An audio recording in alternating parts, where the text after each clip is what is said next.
Presented by the all-new Honda Civic Type R, like no Honda you've ever seen.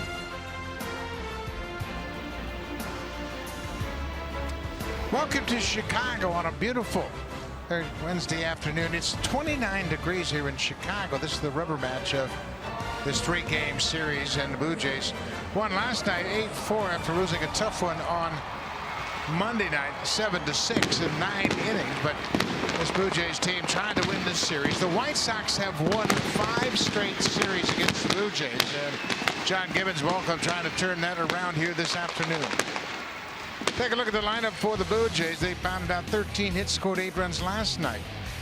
Bautista's in the top of the order. Right behind him is Josh Donaldson, and he is hit well against the starter for Chicago, Derek Holland. 7 for 21. Pair of doubles, a pair of home runs, and 3 RBIs. And right behind him, how about Justin Smoak? 8 home runs since the All-Star break. That leads the majors, and Smoak has homered in both of these games here in Chicago. He has 31 home runs for the season and 73 RBIs. This is 30-year-old Derek Holland, ready to make his 21st start of the season. He's been in a little bit of a rough patch lately. Over his last 7 starts, he's 0-4.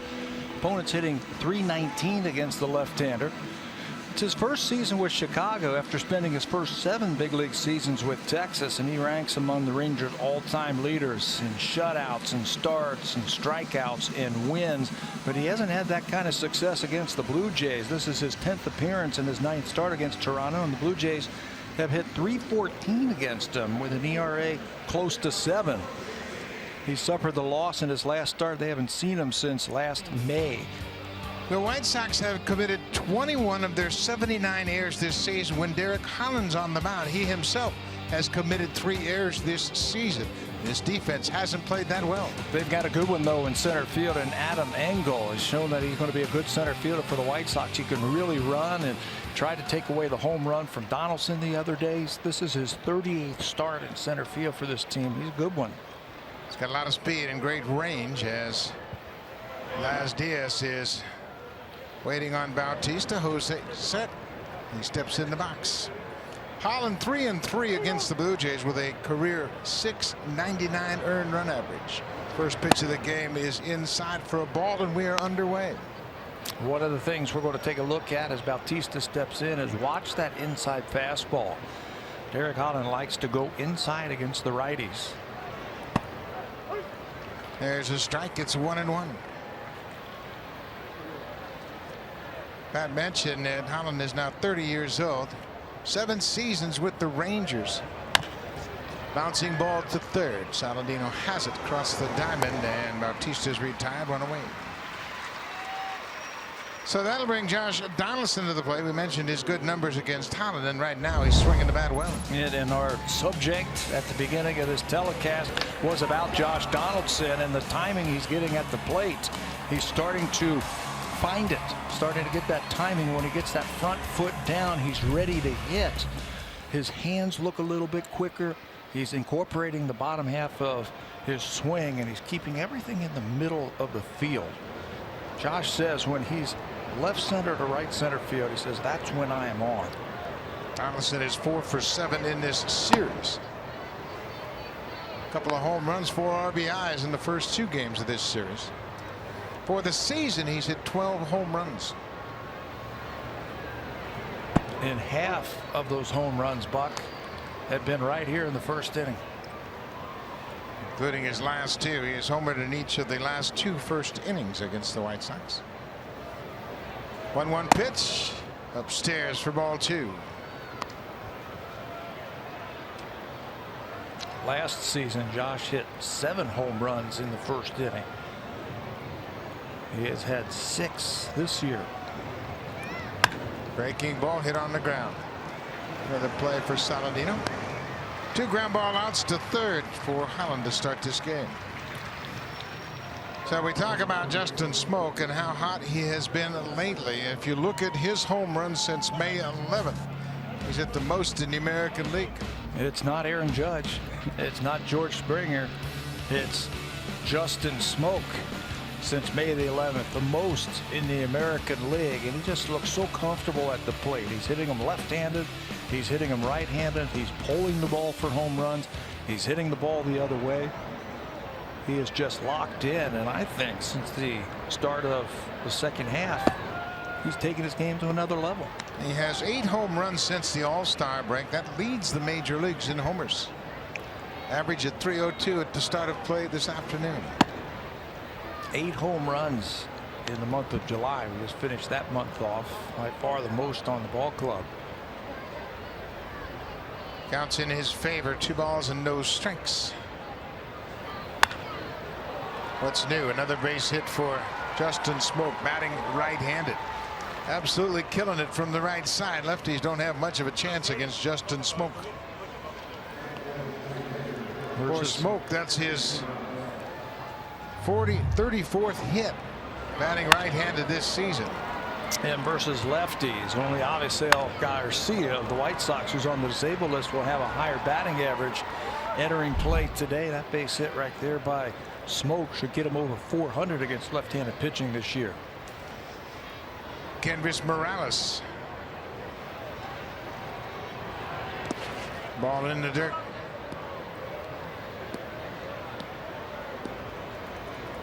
Morales 7 for his last 15. And he's really hit well against lefty pitching, batting .386 over his last 28 games against left-handers. Hit the ball airborne. I think early in the count you can look for that fastball on the inside part of the plate as he tries to establish in there.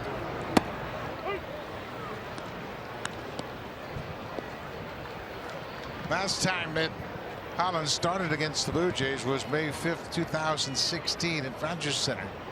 He was matched up against Jay Happ. Holland lasted only 2 2/3 innings. He gave up 11 hits, 11 earned runs, and a home run. His 2 worst starts of his career have been at the hands of the Blue Jays. Those 11 runs right there, that's a career high. 11 runs in 1 outing, in 1 start. It's been a good matchup for the Blue Jays. Chopped foul up the third baseline. 2 balls and 2 strikes. We're in the first inning. Justin Smoak with a 2-out single. He's at first.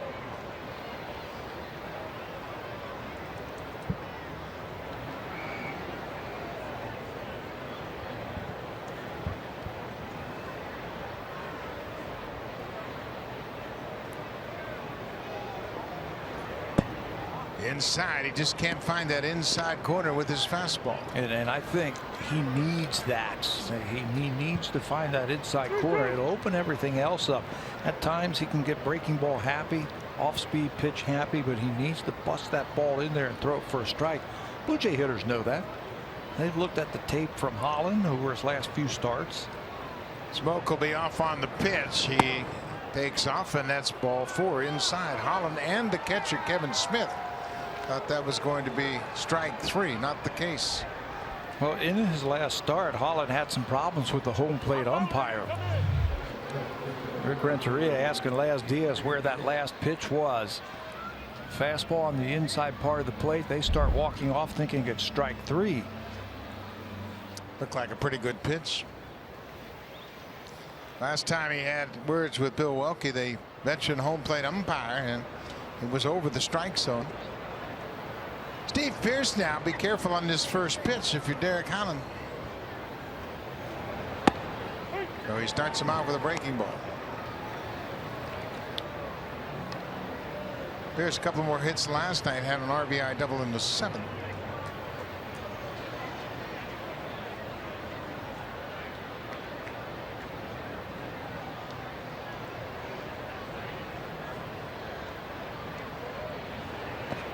Another breaking ball. The White Sox have lost each of Holland's last 7 starts. Their starters overall are 0-5 in their last 8 games, so it's not been a good run for the White Sox. Renteria knows he's dealing with a roster that's not loaded with a lot of experience. Holland, of course, is the exception. Yeah, he and James Shields, who we have seen in Pelfrey, they've got some experience. They're waiting for their young kids to come up. Right now, Holland, when he first came up, I thought he was going to be a flame-throwing lefty for years and have big years with Texas. but he's been dealing with some injuries over the last couple of seasons. This is his first year with the White Sox. Here's fouls it off.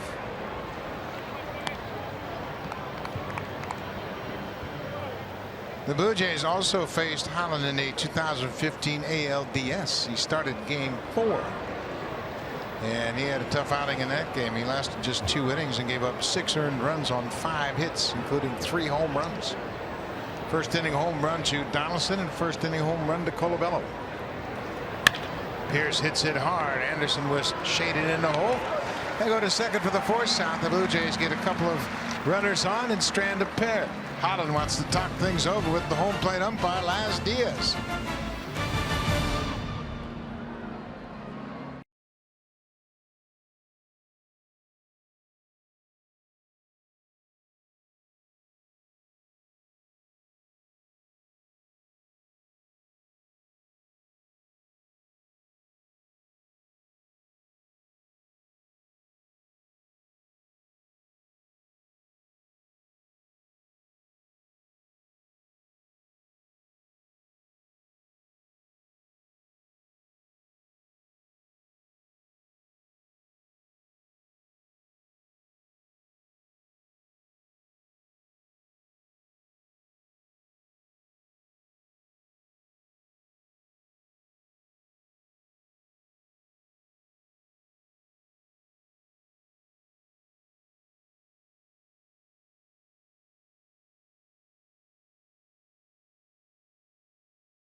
Games, and it's been a tough stretch for them. They won just 6 games the entire month of July. Here's the lineup for the White Sox: Anderson, Saladino, then Jose Abreu.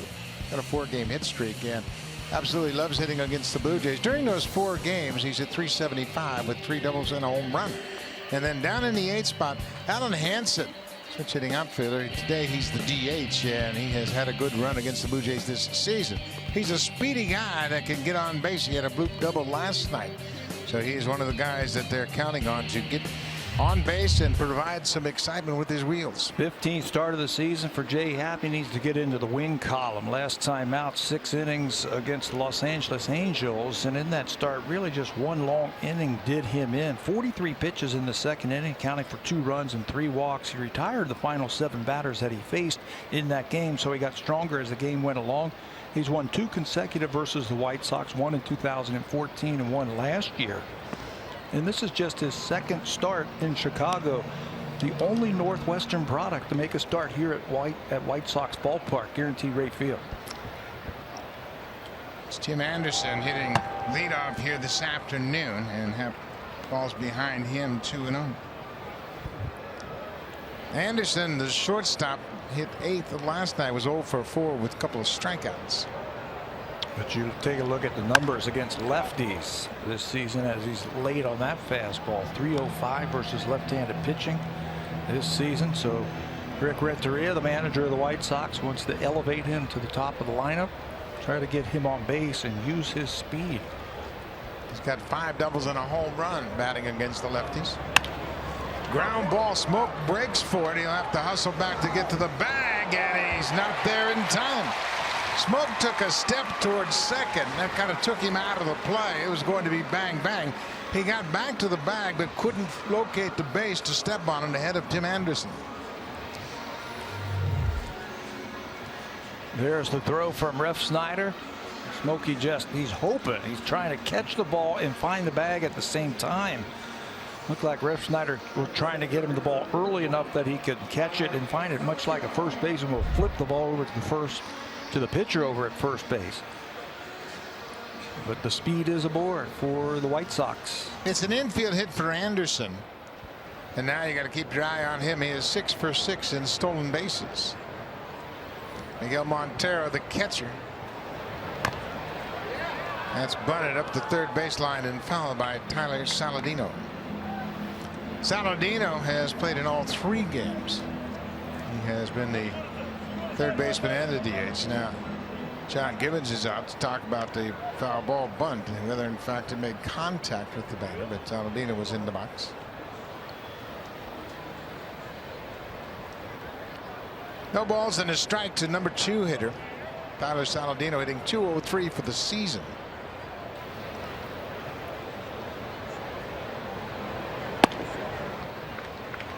You mentioned Happ. This is just his second start in this ballpark against the White Sox. He's only made 2 starts at Wrigley Field, which I find interesting. This is his 11th major league season.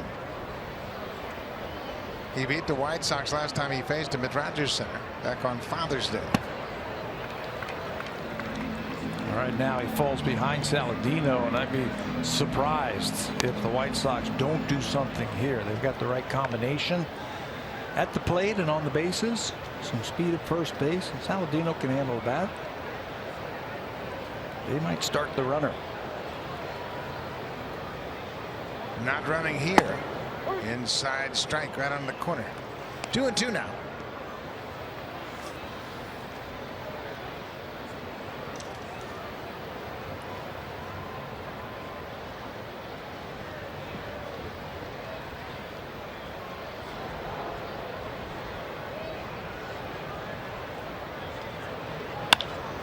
Line to Donaldson. No play at first as Anderson dives back in safely. Defensively, the Blue Jays have Pierce, Pilar, and Bautista in the outfield. Rob Refsnyder making his second start at second base. Miguel Montero back behind the plate this afternoon. And for Kevin Pilar, this is game number 500 of a major leaguer. Picked up his 8th outfield assist last night. That's tied for the most in the American League. He's tied with Gerard Dyson for the most outfield assists as a center fielder in the American League. So a milestone game today for Kevin. Dyson picked up an outfield assist last night when he threw out a base runner at third base. 1 out. Here is Jose Abreu. Tell you, Tim Anderson over first base is not getting a very good read from Jay Happ.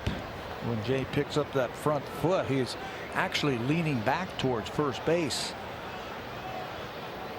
If he goes, he might guess with him, go on his first movement. Not running here, and you're right, he's not really comfortable over there with Happ on the mound. He is 6 for 6, as we mentioned. He's not been caught stealing a base, but he hasn't seen that much of Jay Happ, and he's not really sure about whether or not he should break. 2-0 to Abreu.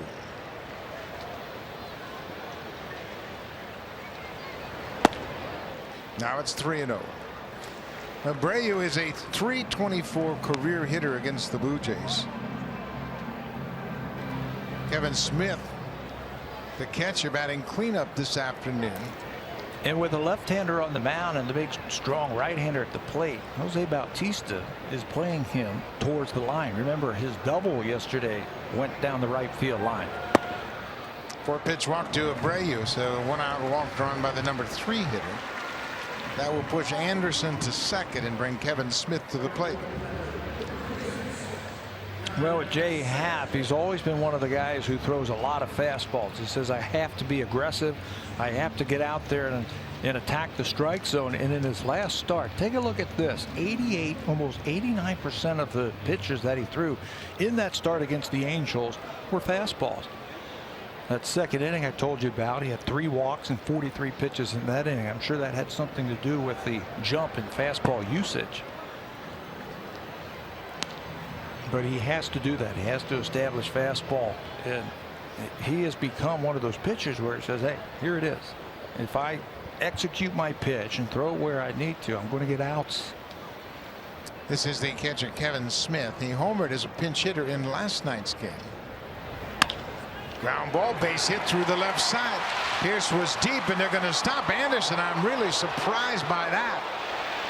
Boy, that's a very conservative play at third by the third base coach, Everett Magallanes. Well, the rule of thumb is if the outfielder does not have the ball and your runner is ready to touch third base, send him. And you could see Anderson, he is on the base before Steve Pearce touches the baseball. He would have made that. It didn't look like Pearce was not even going to make a throw, that he had conceded that run was going to score. Anderson one more time with a nice turn before Pearce can bend over to make the fielding play. Magallanes stopped the base runner before Pearce ever picked the ball up.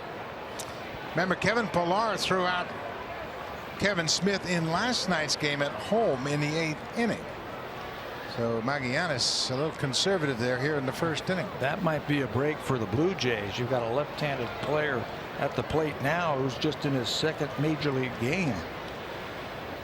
Bases are loaded for Nicky Delmonico. 1 out. Outside corner for a strike. Delmonico got his first big league hit in last night's game. And got a base hit to center field in the 8th inning.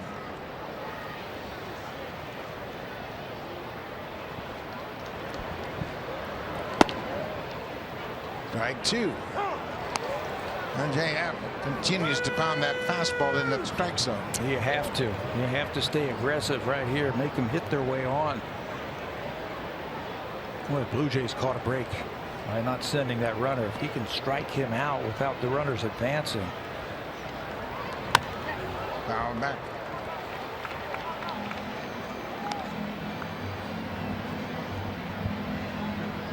Going 2. Delmonico in AAA hitting .262 prior to his call-up with 12 homers and 45 RBIs. Last night was his first big league game. Just off the corner. 1-2 now. We spoke to Nicky before the game today and talked about his family. His family was here. His father, Ron Delmonico, the head coach, University of Tennessee, for 18 seasons. His mom, dad, and 2 brothers were here in attendance last night. Got him.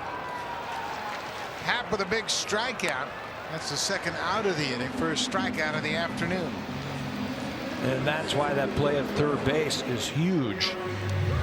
You should have a run in, but they held the runner. You got a guy coming up in his 2nd major league game, a left-on-left situation, and Jay takes care of that. Now he can get out of the inning without any damage if he can get Luis Garcia. Luis Garcia, a switch hitter, batting right-handed. Bases loaded, 2 outs. He goes after the first pitch and fouls it off his back leg. That ball was way inside. He went after it and fouled it right in on his leg. You know, we talk about Jay using his fastball a lot, his four-seamer. Well, at times he can cut the ball. And when you cut the ball in on right-handers, that's going to happen. You're going to hit it off that back leg, and he hits it, looked like off of his thigh.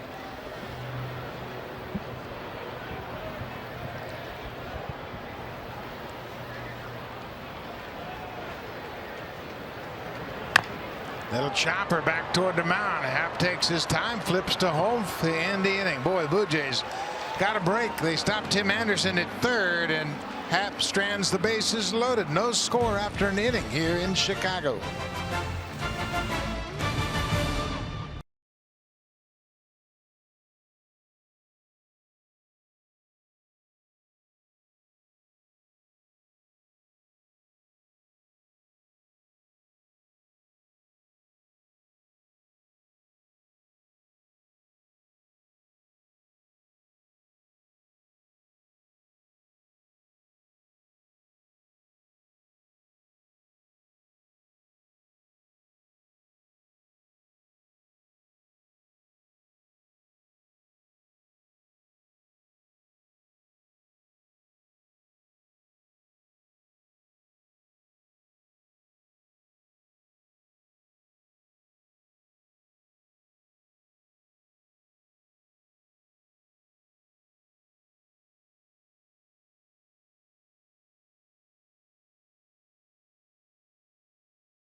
Listen up, My Blue Jays members. Log into My Blue Jays and enter the code NBJ9036 to earn My Blue Jays points just for watching this afternoon's broadcast. The entry box can be found on your My Blue Jays homepage. Don't forget the code must be entered by 4 a.m. Buck. Thank you very much, Hazel. We are here in Chicago along with a lot of Blue Jay fans on a beautiful afternoon. Blue Jays will fly to Houston after this game, enjoy an off day tomorrow before picking things up again on Friday night, Saturday night, and Sunday afternoon against the Astros. And a stretch of 20 straight games for the Blue Jays. 20 games in 20 days. Much needed off day yesterday. Just to rest and recoup.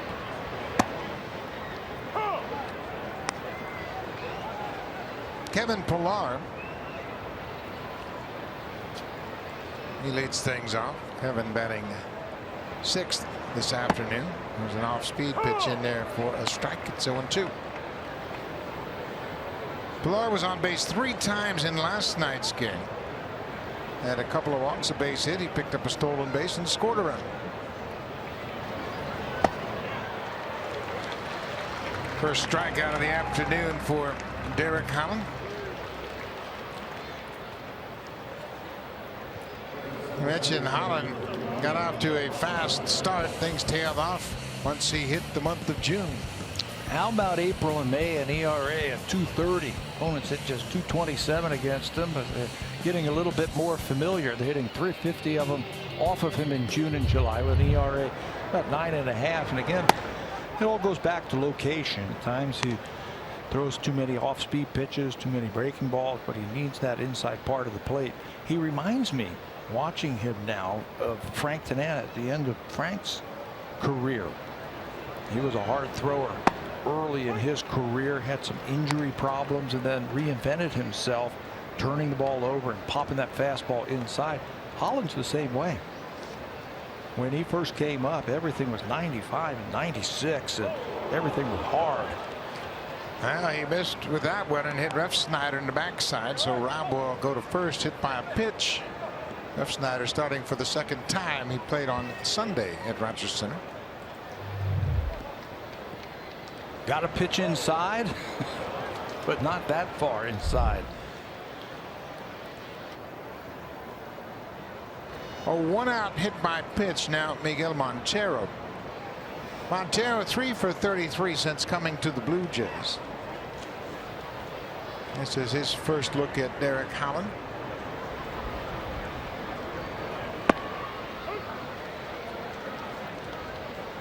Starting to Montero show that he's got some extra base pop.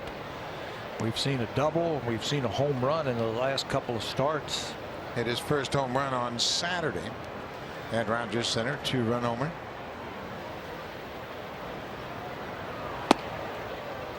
Holland backed off that breaking ball just a bit. It is now 0-2. Looked like Montero lost his grip on that bat, and he was asking Laz Diaz if he could get some stick 'em.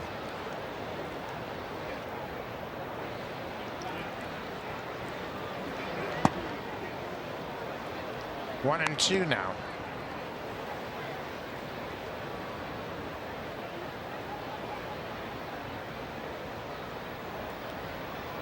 Holland was drafted out of a junior college in Alabama. He was a draft and follow guy. He signed the following May, as he was drafted late in the 25th round by the Texas Rangers. Generally what happens in situations like that, they'll draft a guy, then they'll watch him play the next season, see how he does, see how he fares, see if there's some growth, and in fact there was. So they signed him, and he had a good run with the Rangers over 7 seasons. His last 3 seasons, he's been battling a lot of injuries the last 3 years. In fact, he's only pitched in 38 games before this year over the last 3 seasons. Had a real significant knee injury that robbed him of a lot of time. His best season pitching in Texas was 2011, when he had a 16-5 record. He actually led the American League with 4 shutouts. Had a good World Series that season with the Rangers. Montero fights it off and hits it into the seats.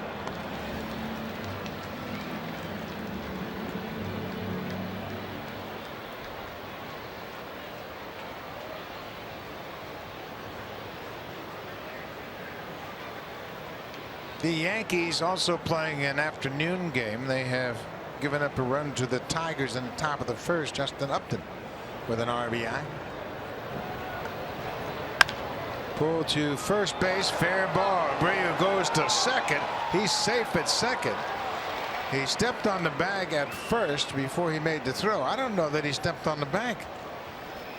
I didn't see him take a real good step toward bag, but he did, and evidently Montero will be called out. He has shown some fancy footwork over there. Yep, stepped right on top of the bag.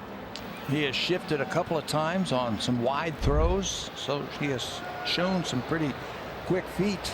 That time he had to be really quick, and on top of making the play, how about the underhand flip to second base? You know, if Anderson keeps his foot on the base, it might have been pretty close for the double play at second.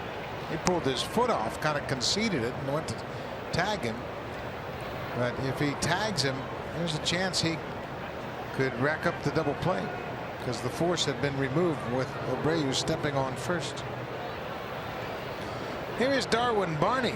He's got a nice little run. Barney has hit safely in 6 straight. There goes Refsnyder. The throw not nearly in time as Refsnyder picked up on Holland. He wasn't looking back at second.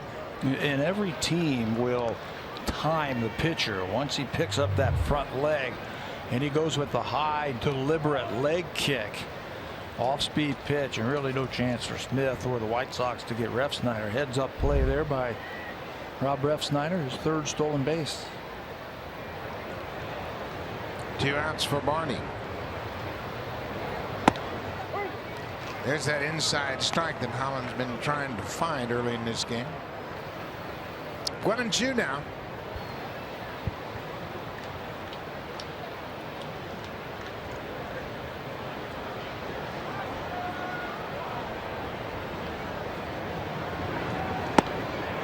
Holland strikes out Barney. A couple of strikeouts in the inning. The Blue Jays leave a base runner at 3rd. We'll go to the bottom of the 2nd. No score here in Chicago.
The weeks leading up to Monday's trade deadline, and while this time of the season is usually stressful for a player and his family, according to Happ, this time around the uncertainty wasn't there like it was in the past because general manager Ross Atkins kept Happ in the loop.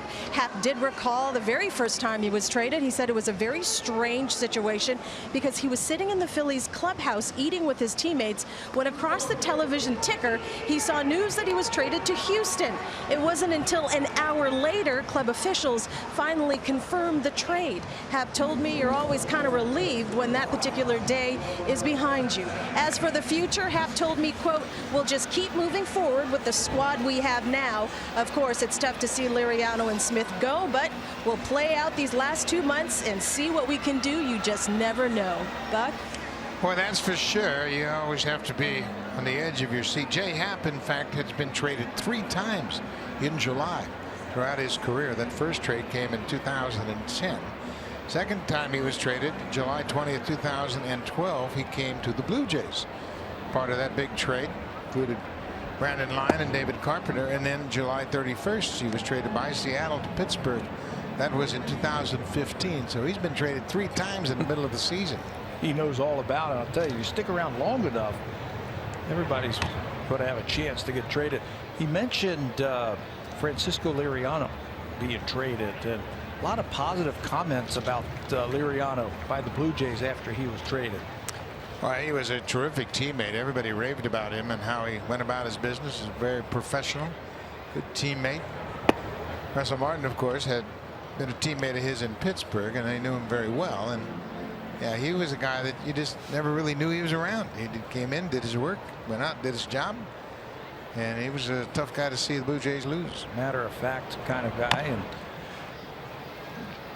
we will probably see him at some point in our next road trip stop, our next series against the Astros. Houston's playing Tampa Bay, and they will finish up that series tomorrow night before the Blue Jays move into Minute Maid Park. 2-2 pitch, little chopper. Donaldson coming in quickly at third. What a nice play. Boy, Josh Donaldson's game is coming together in every aspect. We talked about his hitting, but he has made some terrific defensive plays over the last 3 weeks. The legs are starting to feel good. Sanchez doesn't get out of the box all that well, so that gives Josh some time to come up, field the ball with his glove, and on the run get rid of it and throw strikes over to first base. That was a sign of a pretty good arm. You know what's impressive about Donaldson is he has this internal clock that will tell him use the glove or go barehanded. And he has a knack for deciding when to do that. And he does it very well, very efficiently.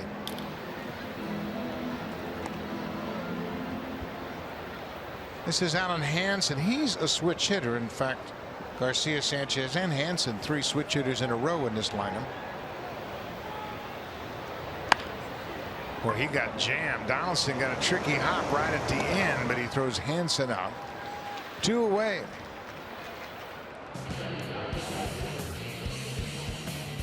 Hit a home run with any project this season. Home Hardware, proud sponsor of the Toronto Blue Jays.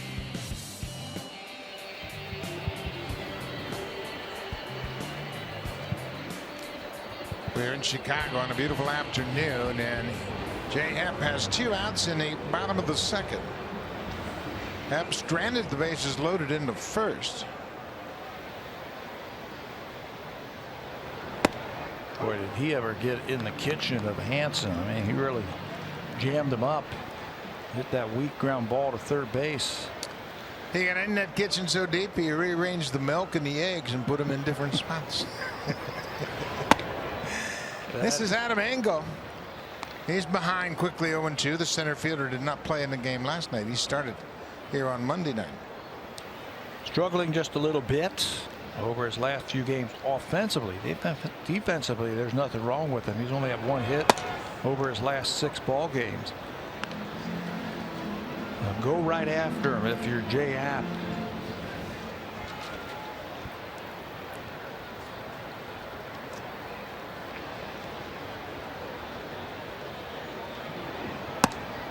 And he does.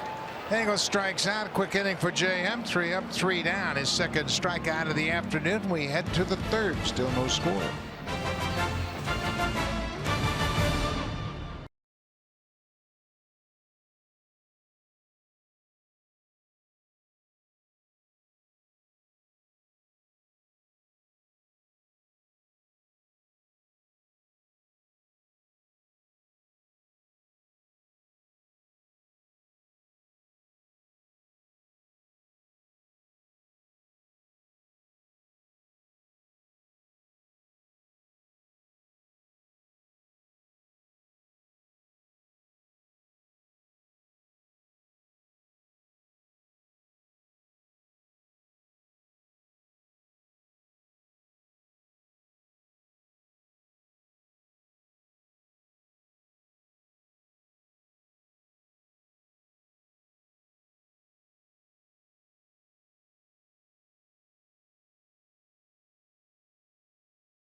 For Canada's tennis showcase, Milos Raonic aims to outshine legends like Federer and Nadal in Montreal, while Jeannie Bouchard battles a field featuring Venus Williams, Sharapova, and Kerber in Toronto.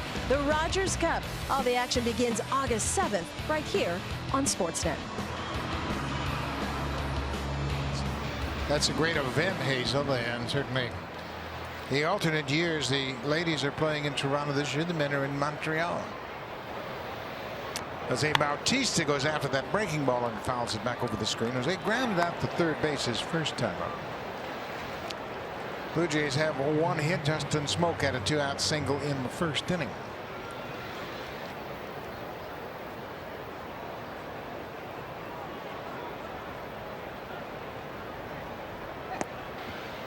You know, you just saw that first pitch or that second pitch right in on Bautista. There's no secret how they're going to pitch him and play him. They're going to throw those righties fastballs in. Angle the center fielder is really shaded to pull, as is the left fielder Delmonico, and they're deep. So as a hitter, you step into that batter's box, you see the infield over on the left side, you see the outfield over on the left side. I think there's no secret how they're going to pitch him.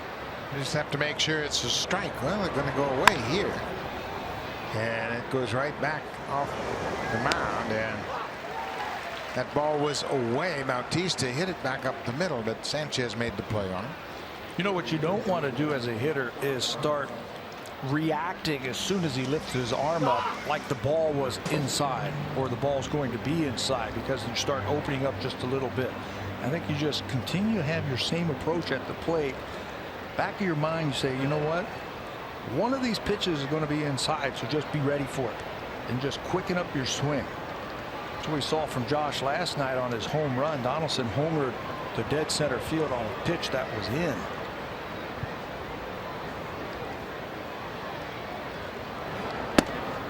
First pitch strike to Donaldson. Josh, like Bautista, grounded out to third base in the first inning.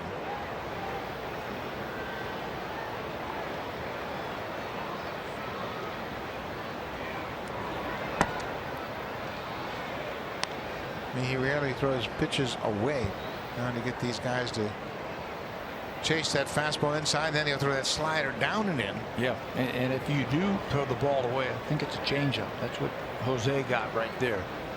Off-speed pitch away, and he was in front.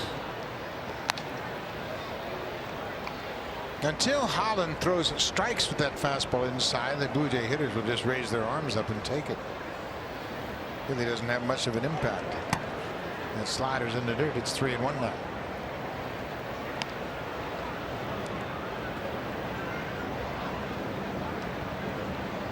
Smoak's on deck. He's already singled this afternoon. He has the only Blue Jay hit.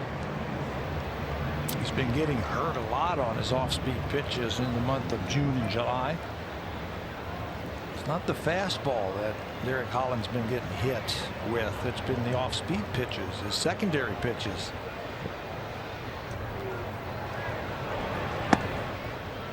Inside again. Donaldson just raises his arms and takes ball 4. Second walk issued by Holland. That'll bring Justin Smoak to the plate.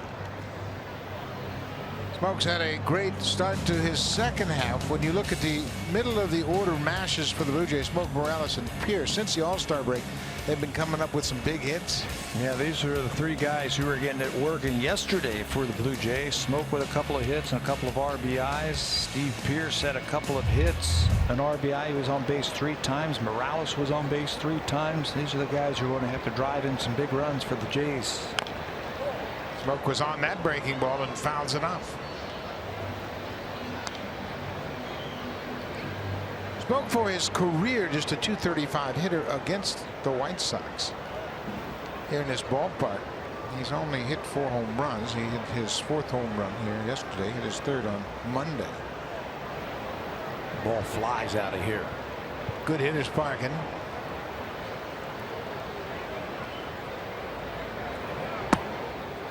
Inside with the off-speed pitch, 1-1.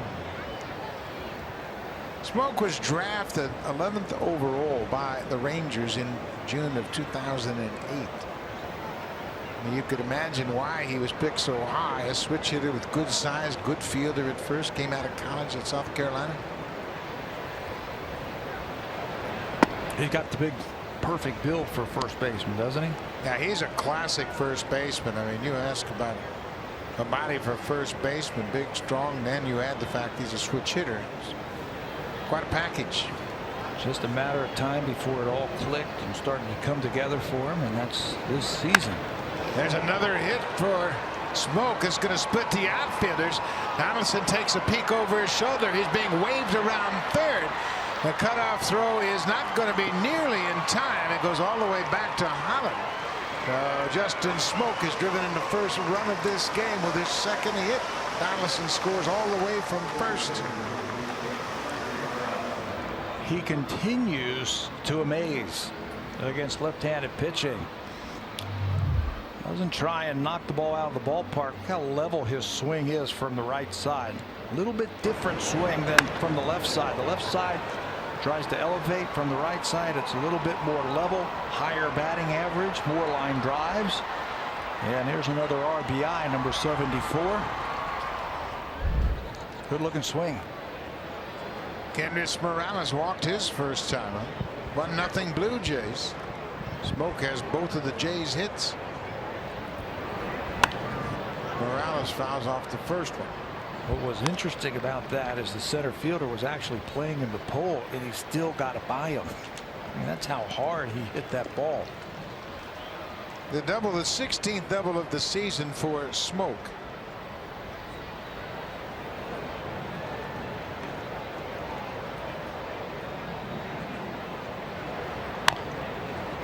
It's fouled off at the plate.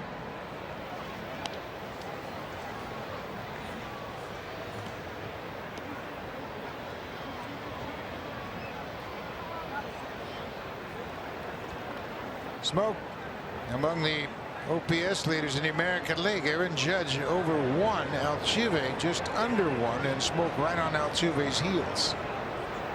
He's right up there with all the big boys in the offensive categories. That's going up today.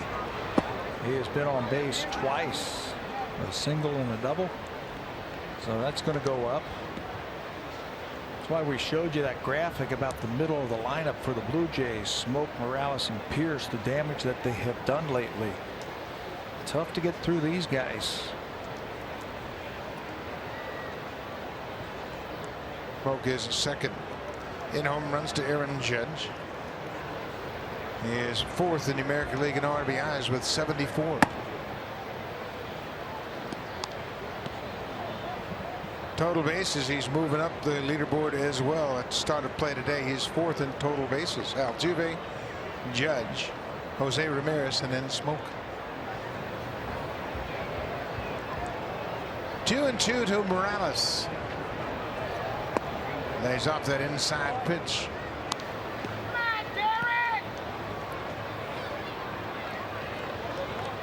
Pierce is on deck. Mentioned this trio, middle of the order. Smoak, Morales, and Pierce have done a lot of damage lately.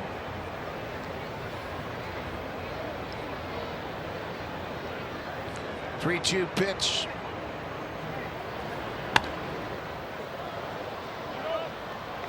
Stayed on that pitch and fouled it up. The White Sox have won 3 of the 5 games these two teams have played so far this season. They have won 5 straight series against the Blue Jays.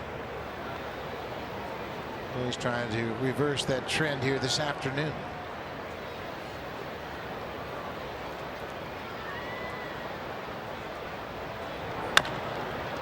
Pull on the ground. Big hop for Saladino. 2 away. So Steve Pierce will get a chance with 2 outs and a runner in scoring position. Big meeting on the mound. You've got first base open. You got Pierce swinging a hot bat right here. I think the discussion is, how do you want to go after him? Do you want to nibble on the corners and see if he'll get himself out, or just pitch around him altogether, put him on first base? I don't think Holland has the kind of command where you could nibble on the corners. He's prone to make mistakes and leave one out over the plate. Pierce this season with 2 outs and runners in scoring position, hitting .476. He's 10 for 21 in these situations. Pilar is on deck. Pierce has 33 ribbies.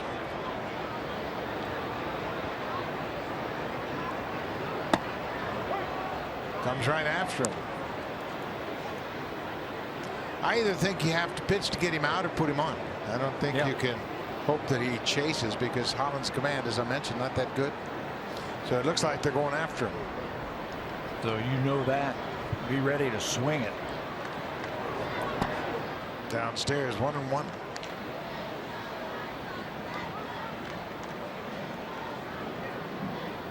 Hitting well with runners in scoring position.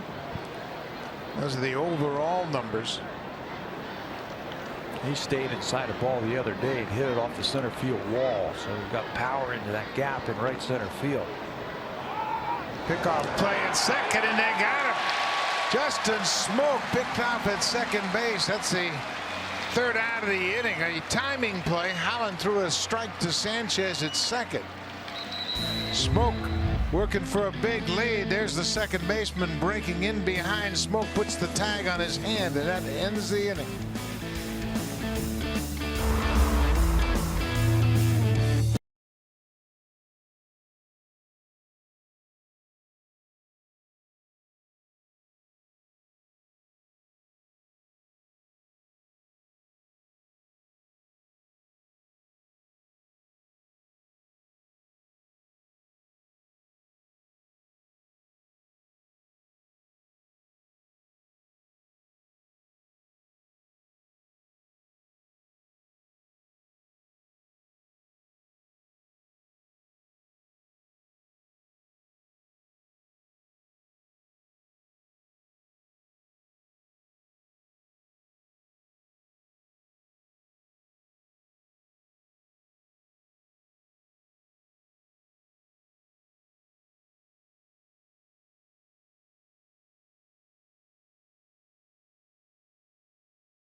June 18th back at Rogers Center, Jay Happ matched up against the White Sox. He picked up the win. He went 6 2/3 innings, gave up 3 runs on 8 hits, didn't walk a batter, and struck out 9.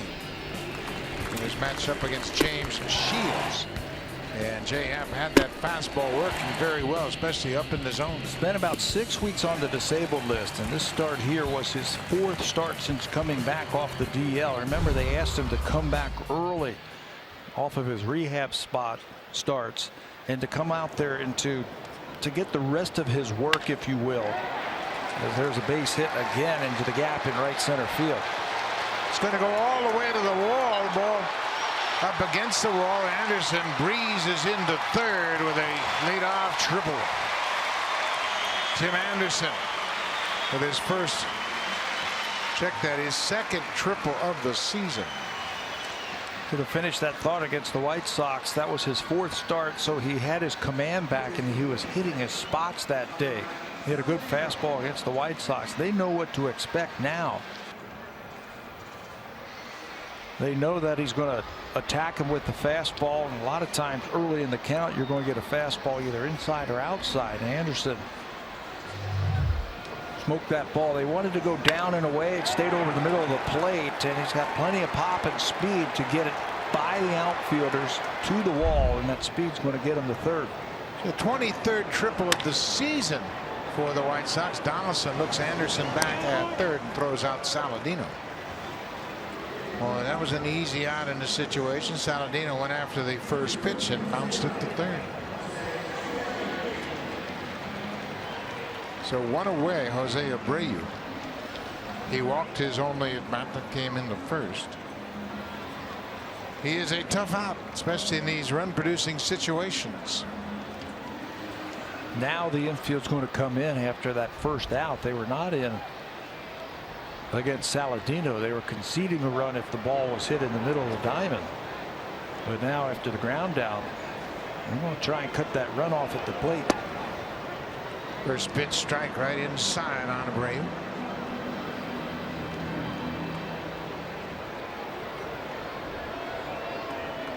He's a clutch hitter indeed. 340 for the season.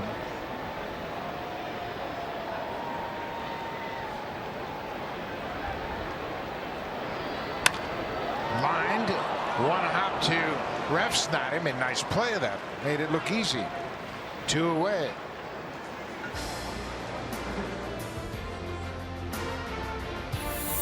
The Honda Checkered Flag event is back. It's the best time to find a Honda you love.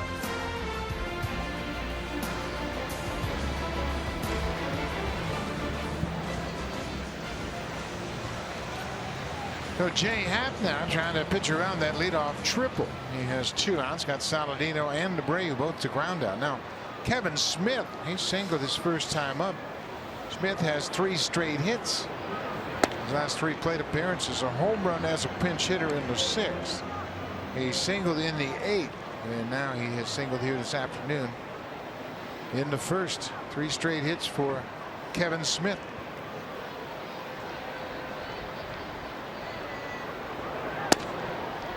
One now. Blue Jays with a 1-0 lead thanks to the RBI double by Justin Smoak, top of the inning.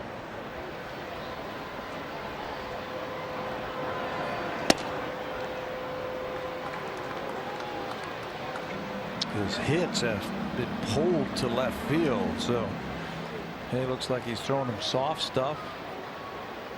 The strike was away. See if he'll pull the ball into the defense. Donaldson gets another play at third. Plenty of time. What a job by Happ. He gives up a leadoff triple and strands the runner at third. It's still a 1-0 Blue Jays lead as we head to the 4th.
Is challenging Canadians to help build Toronto's first accessible baseball field, a space specifically designed to meet the unique play needs of children living with physical and cognitive disabilities. Visit jayscare.com/baseball4all to get involved and help give all youth the chance to play ball. Buck. Play ball indeed. That's a great initiative, and that youngster right there having a good afternoon here at Guaranteed Rate Field. Not a little more, Mom. Come on. Give up the ice cream sandwich. 1-0 Blue Jays. Pierce was at the plate when Justin Smoak was picked off by Derek Holland at second. Perfectly executed timing play at second base as Holland was looking in to catch and just spun and fired a strike.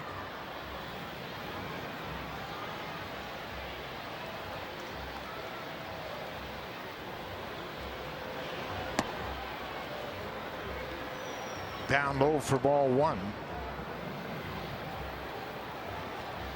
Pierce is 0 for 5 going up against Derek Holland. Out at the plate, 1-1. Second time through now for the Blue Jays, so they should have a pretty good look at Holland, the lefty, what he wants to do.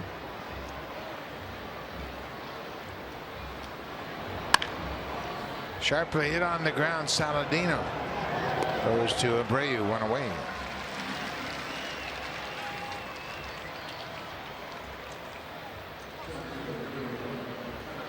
We talk about going through the lineup. First time through the order, 270. It jumps to 292 second time and all the way up to 300 the third time he faces the lineup in the same game. So these righties should have a pretty good idea, pretty good understanding of what they're getting from Holland. Fastballs in, breaking balls, soft stuff at times. He is not afraid to throw that slider down and into the right-handers. I think that works well with his inside fastball. As a hitter, you say fastball in, then he throws that slider in. You're going to have to recognize that out of his hand early. Yeah, it's a tough adjustment, and the Blue Jays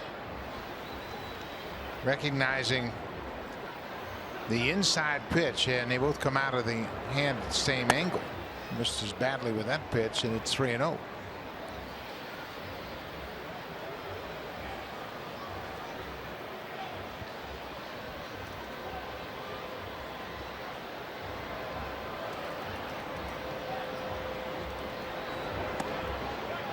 That's strike 1. Now 3-1 to Kevin Pilar.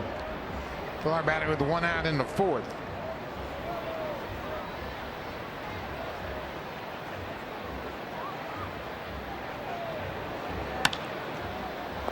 Fly ball to right.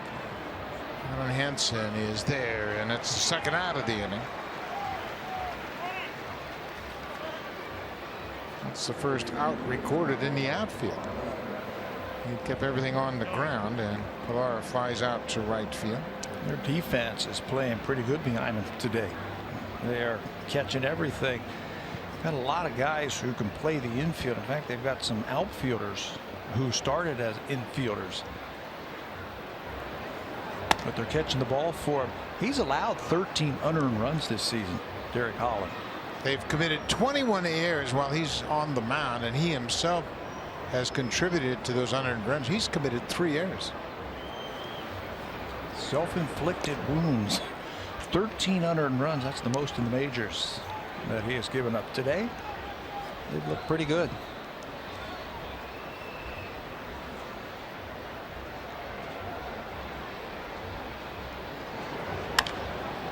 Fly ball is drilled into the alley, and then slices back toward Alan Hansen. Now Refsnyder is retired on the fly ball. 3 up, 3 down for Holland. Top of the 4th.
Happ, he was in the midst of a 20-win season. His ERA was .316. It's a full run higher this season, and he's dealt with some arm issues, and he had some time on the DL, so he lost some of that momentum he had early on. Yeah, he was injured. He had the elbow inflammation that set him back for about 6 weeks. Again, we came back from that rehab start a little bit too quickly. He could have used 2 more rehab starts down in the minor leagues to build up that arm strength and get him to where he needed to be. But since he's gotten better back and since he's gotten stronger, starting to handle left-handed batters. They're only hitting a .120 against him since the mid part of June. So that is always a good sign. Jay has not won a game since the 4th of July in New York. Beat the Yankees 4-1 over 6 innings. Since then, he has 3 losses and no decision. Nick Delmonico gets jammed and hits it to Barney at second for a first out of the inning. Delmonico is 0 for 2. Jay has that ability, doesn't he, to get in them guys' kitchens. He's got that high spin rate when he delivers the ball, and that ball jumps on you. So you start your swing, and the next thing you know, you're picking up your thumbs around the pitcher's mound. He's got a smooth delivery as well, and I think it's a little bit deceptive. People don't realize how big he is. He's about 6'5", 6'6", and he creates a very positive angle for himself. And you know, you don't see a lot of movement. You don't really anticipate it's going to be that good of a fastball, but it is. And his arm swing, if you will, the way he delivers the pitch, it's quick. It's a quick arm swing, and it gets on you very quickly. That's about 4 times today that we have seen Jay Happ really get inside some of these hitters.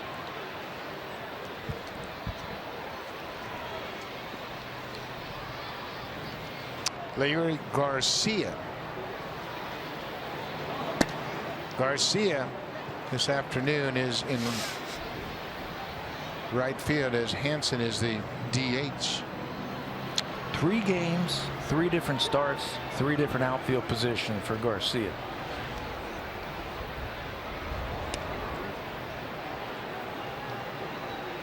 He has played center field, second base, shortstop, left field, right field. And guess what? He's pitched in a couple of games this year for the White Sox. Pulled foul.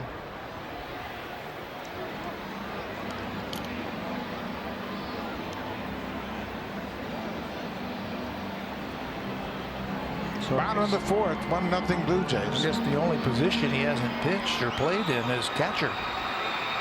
He has played an inning at every position except catcher this year. Strike 3 call. Garcia called out on strikes as Happ gets that fastball on the outside corner. 5 in a row retired by Jay. He finished strong in his last start.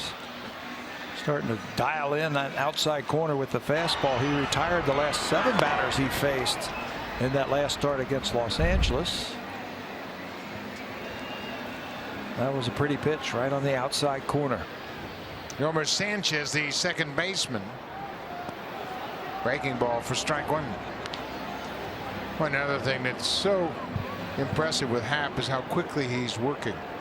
Remember, early in his career, he was very methodical on the mound. Took a lot of time, thought about every pitch, agonized over every pitch selection. Pete Walker has done a terrific job with him, and Jay Happ talks about Pete Walker, and he says one of the reasons he re-signed with the Blue Jays as a free agent was the pitching coach, Pete Walker. Because he advocated putting him in the starting rotation, leaving him in the starting rotation. Remember, there were some thoughts of maybe moving him to the bullpen his first trip through Toronto. 2012, he was acquired from the Houston Astros in that July 20th deal. There's a fly ball to shallow center field. Pilar waits, and that's the inning. Jay Happ has retired 6 in a row. We'll go to the 5th. The Blue Jays have a 1-0 lead. Now time for Blue Jays Central Update. Here's Jamie Campbell with Greg Zahn from the Samsung Broadcast Studio.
Here on Sportsnet, it's the Arizona Diamondbacks and the Chicago Cubs from Wrigley Field. All the action starts at 2 p.m. Eastern, 11 a.m. Pacific time. Your probables for this one: Zach Greinke for the D-backs and former White Sox pitcher Jose Quintana, Buck, going for the Cubbies. It's on Sportsnet and Sportsnet Now. Greinke at 13-4, Quintana 2-1 since he's joined the Cubs. And well, last night the Cubs put one on the Diamondbacks. They beat them 16-4. John Lester had a home run in that game, but he didn't qualify for the win. He threw over 100 pitches in 4 innings, and he was out of the game. You know, and if you're a fan and you're in the Chicago area today, you could do a doubleheader. Doubleheader here, and then go over to see Wrigley Field at night. And if you were really innovative, you could watch a soccer game. Real Madrid is here to play the MLS All-Star game, and that's been quite a stir around our hotel. Real Madrid is staying at the team hotel, and of course that's one of the most storied soccer teams in the world. They're playing the MLS in an All-Star game. I thought baseball teams had a lot of fans coming to their hotel. Montero, he gets jammed, and a throw at first is dug out by Abreu. Abreu said, wait a minute, as Larry Vanover just waved Montero safe on the infield hit, but Abreu was ready to whip it around the infield, thinking that he had caught Montero. You know, normally on plays where you think that the first baseman came off the base, the umpire will wave and say no, he's off of the base. Saladino gets to the ball, throws it over there, and you can see that the foot is engaged. The right foot of Abreu is on the bag. So the umpire didn't say that he was off of the bag. He just said he beat the throw. The replay initially looks like he's going to be out. Yeah, it sure does. And you know what? For a big guy over there at first base, Abreu really moves around well. We have seen him several times in this series go into foul territory to take a low throw or an offline throw in foul ground and still maintain contact with the base. Yeah, shift your feet. You have to do that. You have to learn to do that as a right-handed throwing first baseman on anything into the runner. Montero has left first base. He believes that he's going to be out, and he is. So the call on the field is overturned as Abreu makes a nice play at first base. That was a nice play on both ends. Saladino came in on that squibber, made a nice play. Abreu on the other end. So one away here in the top of the 5th. We had talked about how poorly the defense had played with Holland on the mound. Not the case today. They've made some good plays in the field. Barney, a strikeout victim, his first time up.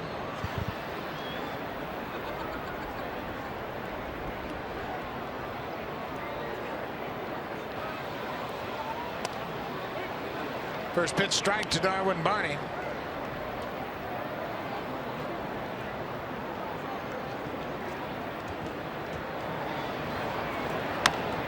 That's pulled foul off that screen in front of the White Sox dugout.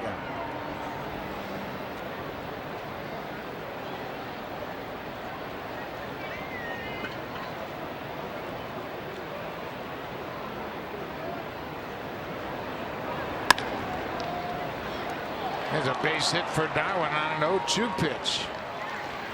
Hit it just under the glove of the shortstop Anderson and went into left field.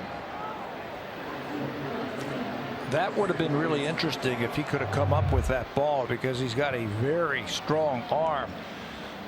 Fastball that was up in the strike zone. That's not where you want to throw it. 0-2. Anderson gets over there. He just can't get the glove down. We have seen that for 3 days, how strong his arm is from shortstop, but he can't come up with it. Jose Bautista, a couple of ground outs so far this afternoon.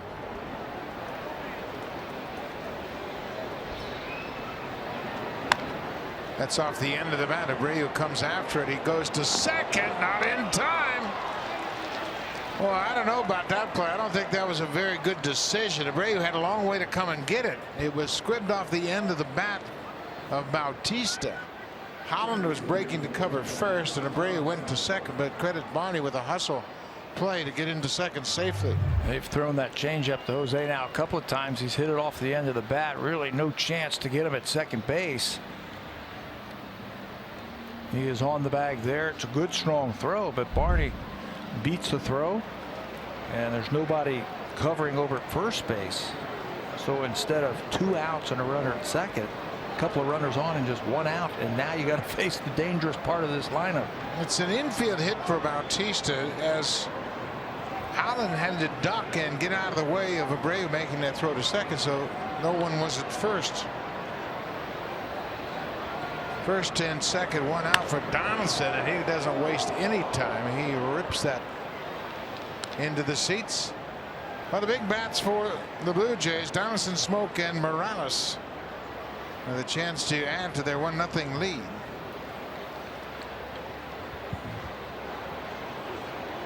Third runs time allowed since June 1st. Derek Holland leads the way. And this is also the 3rd time through the lineup for the Blue Jays. We showed that stat earlier that batters are hitting .300 against them.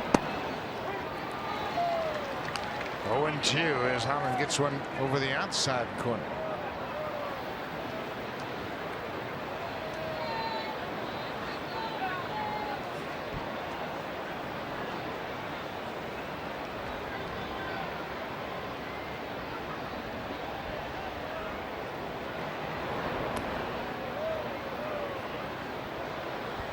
One ball and 2 strikes to Josh Donaldson. Donaldson so far today is 0 for 1 with a walk. He's now 4 for 8 in this series with 2 homers and 4 RBI. Still like your chances the way he's been swinging the bats.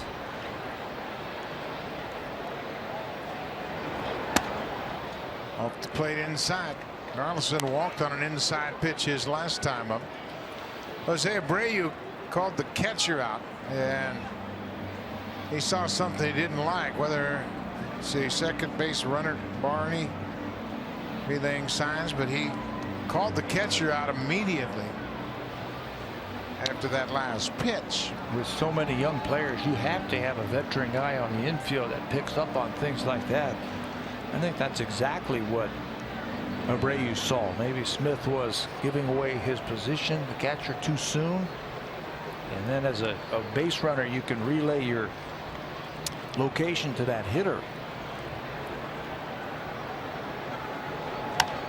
Donaldson pops it up, and that's going to be over the dugout, out of play.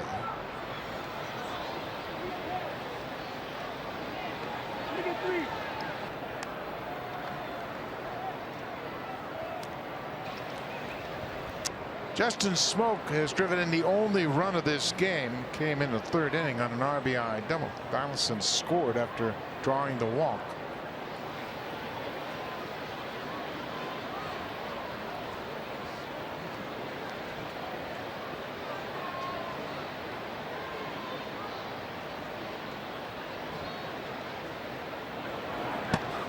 Donaldson strikes out. They went away and got him swinging. 3rd strikeout for Holland, but he's not out of the woods yet. Everything had been inside. That time he went away. Just his 3rd strikeout. It comes at the opportune time, and now he's got to deal with Smoak. Smoak's had a perfect start to his day. He has singled and doubled. He's driven in the only run of this game.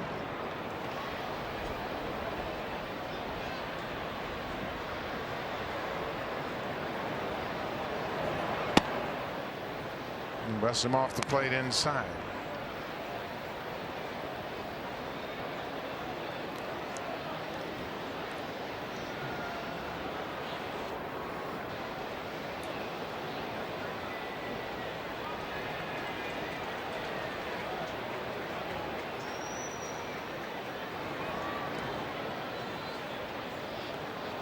Smoak's now hitting .412 against left-handed pitching with 2 hits in 2 at-bats this afternoon. Look how patient he's been at the plate, working himself into good hitters counts. He's in another good one here, 2-0. He's been so patient. He rarely chases borderline pitches, even when he has the count in his favor.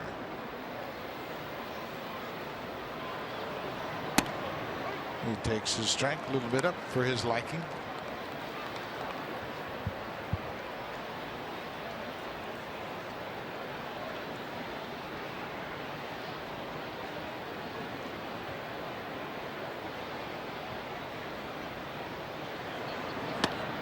Three and one now to Smoak. Blue Jays trying to add to their lead. It's 1-0 as they bat into fifth. Blue Jays won last night 8-4, lost on the opener Monday night 7-6 in the bottom of the ninth. Pick who you want to pitch to. Do you want to pitch to Justin Smoak with runners on base, or Kendrys Morales on deck? This pitch will tell you. He walks him. Didn't want too much to do with Smoak, so that'll load the bases for Kendrys Morales. And Don Cooper, the pitching coach, is going to make a walk out to the mound. It's been a long inning for Derek Holland.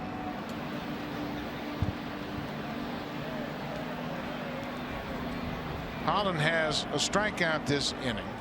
Got a nice play to start the inning from both Saladino and Abreu on a ground out of Montero. Barney got a base hit, then there was an infield hit and a not very good play by the infield. He should be out of this inning. So it's extended because of the play at first base. They didn't take the sure route. So Don Cooper, the pitching coach, is going to go out there and just give him a little bit of a breather.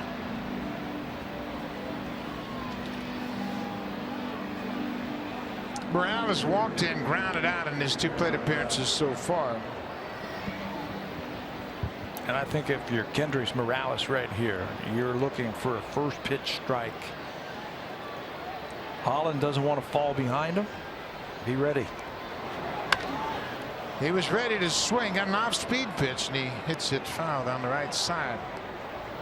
This season, with the bases loaded, Morales is 3 for 11 with a grand slam. He's driven in 10 runs with the bases loaded this season. He's got 4 career grand slams. That grand slam came from the right side down in Tampa early on this season. Came off Blake Snell, the lefty. Mighty cut down and in. It's 0-2 for Holland.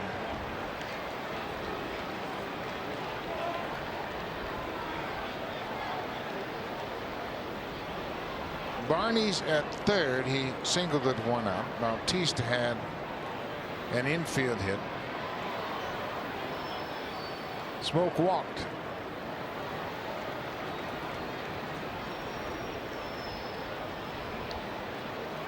No one warming in the White Sox bullpen.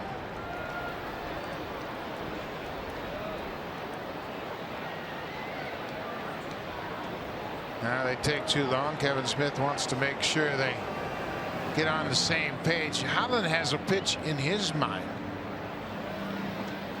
He delivers the message to the catcher first and then the second baseman. Just so he can position himself where he needs to be. Yeah, Holland has a pitch on his mind, and it took the catcher going out there to let him know. Outside, it's 1-2 now.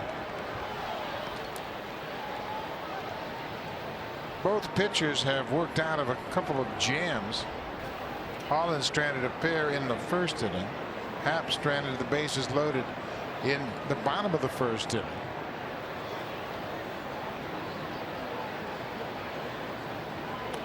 2-2 now. Happ also was able to strand the leadoff triple in the third. Tim Anderson tripled to start the inning. Then Happ got Saladino, Abreu, and Smith in order. And that gives you a lot of confidence when you can get out of those jams like that. Start to put it in overdrive, then giving yourself a lot of confidence. Blue Jays had a good cut at that one. Blue Jays trying to deflate Derek Holland right here to try to come up with a big base hit. They've made him work. Holland has thrown 93 pitches.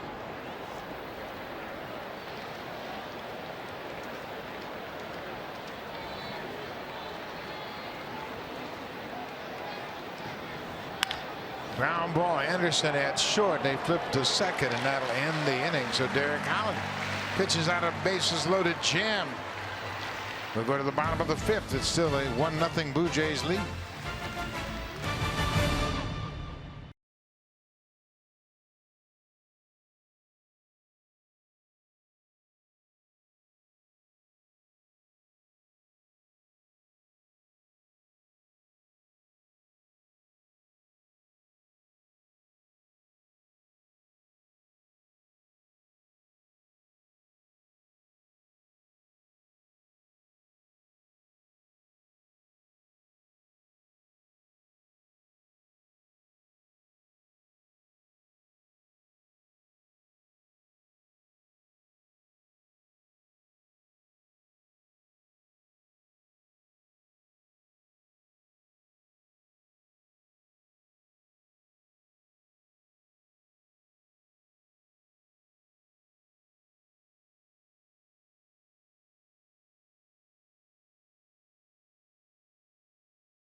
rewards. Redeem WestJet dollars anytime, anywhere with no blackouts. Now that's cool.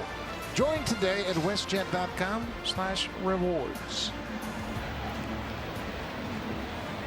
Time now for the schedule ahead, brought to you by WestJet. And after this game this afternoon, the Blue Jays will fly to Houston and have an off day on Thursday and then pick it up with a 3-game series against the Astros before enjoying another off day on Monday. The Yankees are in town for a 3-game series, followed by the Pittsburgh Pirates. New York, half game behind Boston at the start of play. The Houston Astros have a 15-game lead in the AL West. And the Pirates, they have slipped back to 4 games under 500. They've lost 7 of their last 10. And they were closing in on a potential wild card spot, but they have fallen backwards. Didn't really do anything to energize that team at the trade deadline. The Pirates, everybody was talking about Pittsburgh maybe doing something. Houston didn't do anything either.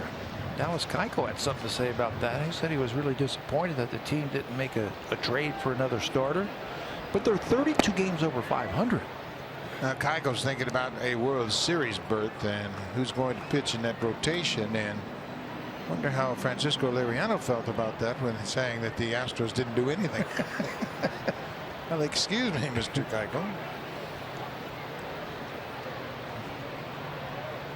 Alan Hansen is the DH this afternoon.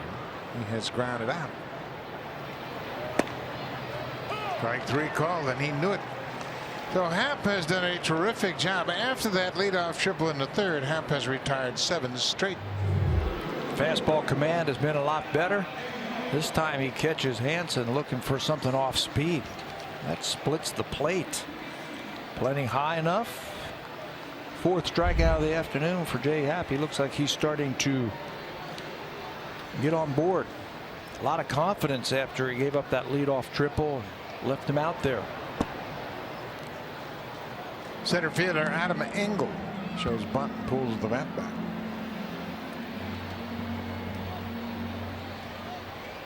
Second start of the series for Engel in center field.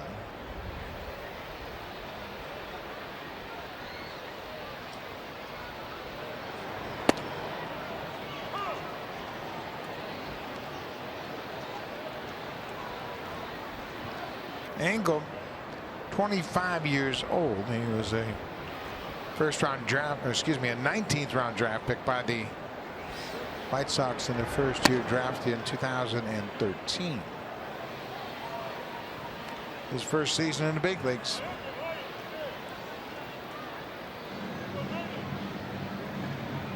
Tell you what, Jay's been all over the strike zone. Hasn't gotten the calls in this at bat. Behind now. Donaldson cuts in front of the shortstop. That time he barehands it and he gets a nice scoop over at first from Justin Smoak. That's what I was talking about with Donaldson. Boy, he has such a great feel for when to use his glove and when to go with the barehanded play. Earlier in the game it was with the glove to get Sanchez. Now he knows he's got a faster runner in Engel, so he says I better use my bare hand, and he's one of the best that I've seen using that bare hand. He's playing deep with Engel. There's the angle that he has over to first base, gets his body in the throwing position when he reaches down to catch the ball, and in one motion records the out over at first base. Yeah, he did a good job of getting his body in the right angle before he got to that ball, and then he was able to make a nice play of it. 2 outs. Says Anderson, the leadoff man. He's 2 for 2. And an infield base hit and a triple so far. Anderson hitting over 300 against lefty pitching, so they put him at the top of the order here this afternoon. It's worked out for him. Both times stranded at third base.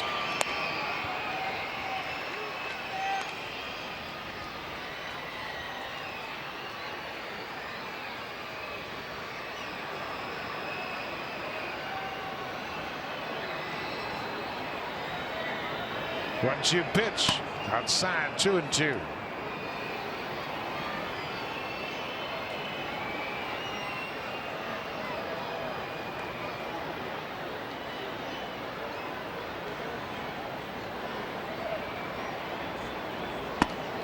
Anderson strikes out.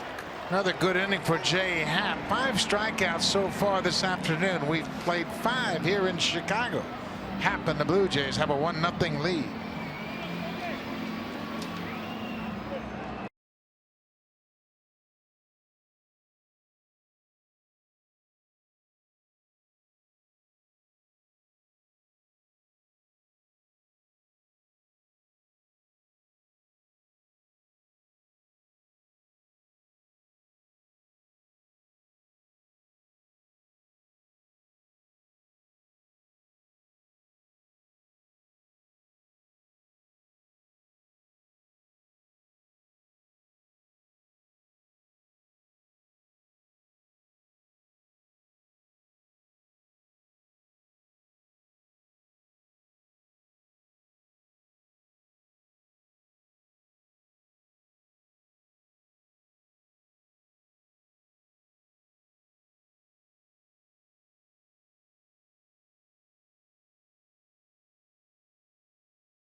Why not join us for Super Jays Day? We're calling all of our super fans down to the ballpark to enjoy some activities and fun photo opportunities in the WestJet flight deck. The first 20,000 in attendance will receive a pair of Blue Jays high socks.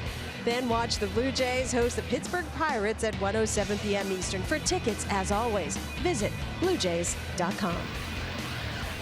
Another great giveaway for the Blue Jays on August 13th. Come on down to Rogers Center and watch the Blue Jays and a pair of those high socks. 6th inning, it'll be Pierce, Pilar, and Refsnyder for the Blue Jays against Derek Holland. Pierce goes after the first pitch. Get up, ball, get up, ball. This ball is gone. Steve Pierce with another home run, his 11th on the first pitch of the inning. He didn't wait around. They have been looking for that pitch from Holland inside all day. He got it. Why wait around? His 11th home run, middle of the lineup, doing it again for the Blue Jays. Justin Smoak has an RBI, and the second one coming on this home run. Steve Pierce with number 11. Second RBI of the series for Steve Pierce. He had an RBI double in the game last night. Boy, his bat has really come around. Kevin Pilar with a big cut. He has smoothed everything up since he has come back. He is hustling out of that batter's box, really not knowing if that ball is going to leave. But you know, here, ball really carries here in this ballpark, so Pierce can slow down and show off that home run trot. Yeah, you can break it down once you get confirmation it's out of the ballpark, and he did just that. Kevin Pilar takes a strike. It's 1-2. Boy, Pierce has really come on. Of course, he had the 2 grand slams on the most recent homestand. That's his 7th home run in his last 33 games. They come in bunches, don't they? You get into that little home run groove offensively. Everything you swing at seems to have a nice trajectory. Popped over the screen by Pilar.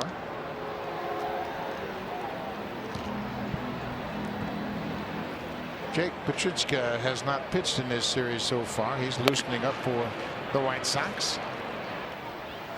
6th inning, 2-0 for the Jays. High pop up into shallow right. Second baseman Sanchez calls for it and makes the catch.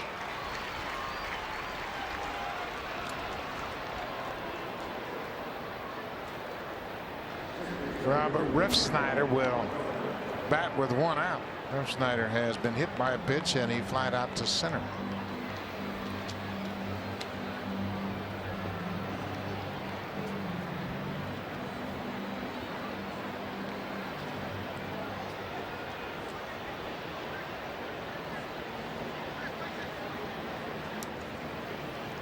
Couple of left-handers going toe-to-toe here. Derek Holland and Jay Happ. Blue Jays got a single run in the third, and they have a home run here in the sixth. That's the extent of the scoring so far. Yeah, Holland's not pitching to his numbers. Told you about his numbers at the beginning of this ball game. Now the Blue Jays really hit him hard.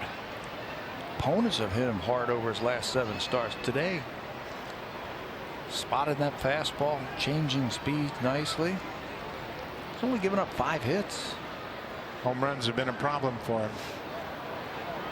He's surrendered 26 home runs now, including home runs in 6 straight starts. Problems today are he's throwing a lot of pitches. He's only given up, like I said, 5 hits and 2 runs. Well, we're in the 6th inning. He's up over 100 pitches. Season high for Holland, 106 pitches. That came on the 1st of July against his former team, the Texas Rangers. That was over 5 1/3. Refsnyder takes ball 4, and Don Cooper has popped out of the White Sox dugout. He's the pitching coach. So Refsnyder has reached base twice this afternoon.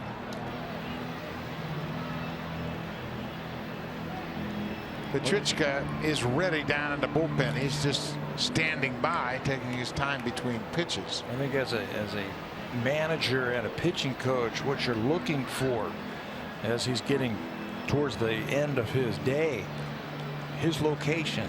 Where are these pitches going? Does he have enough push off that mound to finish his pitches? First pitch to Steve Pearce was up. He knocked it out of the ballpark, and all those pitches right there to Refsnyder were up. So this might be his last batter of the afternoon. Montero, he originally was ruled safe on an infield hit. They went to the review and the call was overturned. He grounded out 5-3. Hits this ball on the ground off Sanchez, and that's going to be an error. And Refsnyder's headed for third. They slapped the tag on him, and he is out.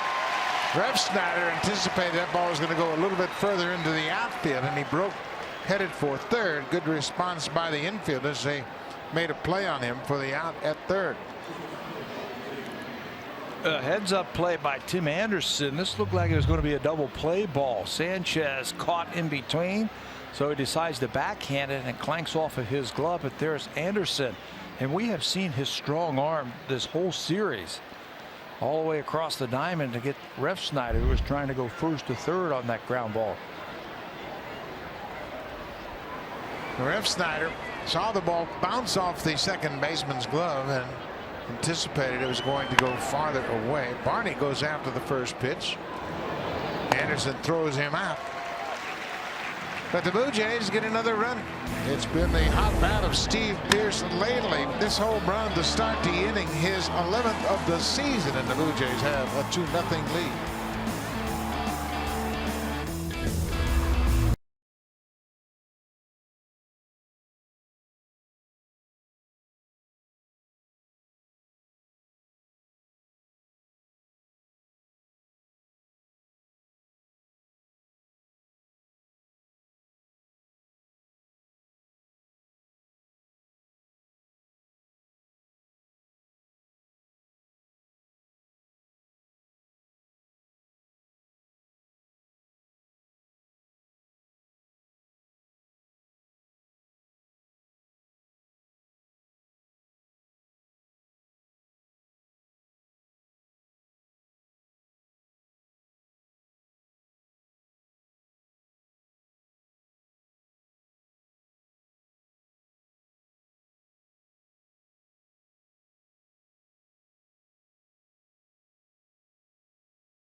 his game. No runs over 5 innings. He's allowed just 3 hits. Has walked a batter and struck out 5, and he's retired the last 9 that have come to the plate. Getting stronger and stronger, and that's what will happen when you strand some runners. Left the bases loaded in the first inning.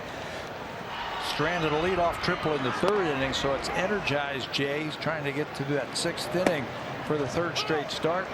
Where these fastballs are, he's just pounding the corners against the White Sox in a nice little groove right now. Jay Happ came into this game with the 4th highest fastball percentage in all of baseball. 72.9% of his pitches were fastballs. The major league average is 56.2. He's well above that average.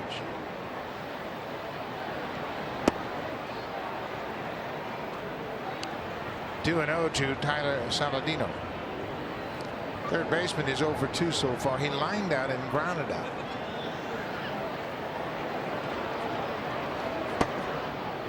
Three and 0.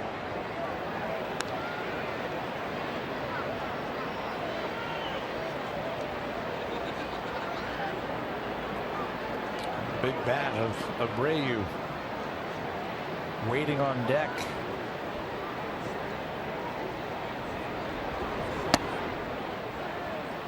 Three and 1 now.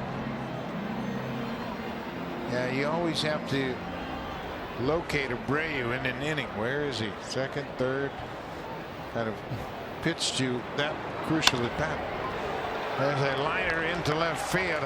Pierce will play it on the hop. Saladino starts things off with a sharp single to left. Well, I don't know about you, but for the last 3 days, it seems like every inning Abreu's coming up.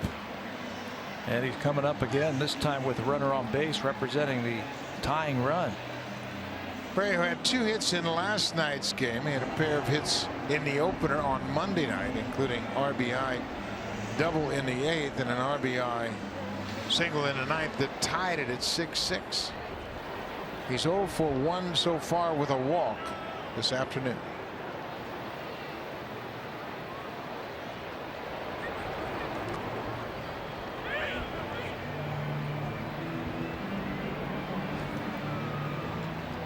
Montero making his 9th start since joining the Blue Jays. Getting more and more comfortable catching this pitching staff. It's a challenge come in mid-season. No spring training. You don't know much about the pitchers, and you've got to learn on the fly. You sit there and you talk to them. You talk to the pitching coach. You go catch their bullpens. You have an idea what the breaking ball looks like. That swing right there for me is why Abreu is so dangerous. I think he targets right center to begin with. I think that's where he starts from, saying if I can hit the ball to the alley in right center, I'm going to have a good at bat. I think that's why Bautista is over in right field. His double went down the right field line. It's a lot like Miguel Cabrera's swing. Same type of swing. Stay inside the ball. Think right field first. Happ with a good fastball. He's ahead 1-2. He keeps that front shoulder in and keeps that lower half closed when he starts his swing. So there's a lot of hits over to right field. He'll naturally pull a breaking ball if his approach is good at the plate. Abreu with 68 RBIs, just out of the top 10 in the American League.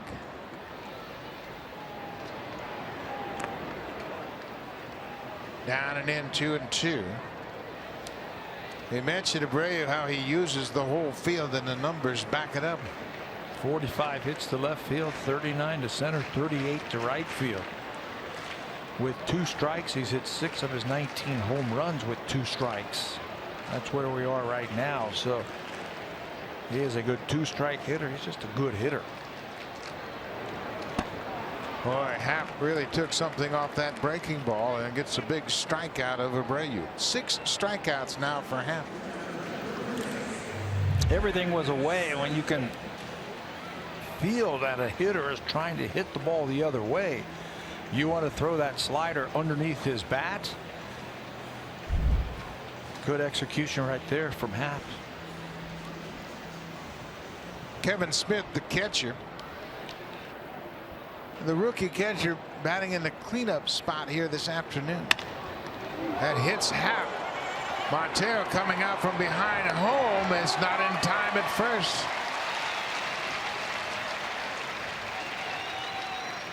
That hit Happ right in the butt, and I think he's going to be okay. Kind of waved off the coaching staff. Mike Frostad and John Gibbons are in front of the dugout, but Happ waved them off.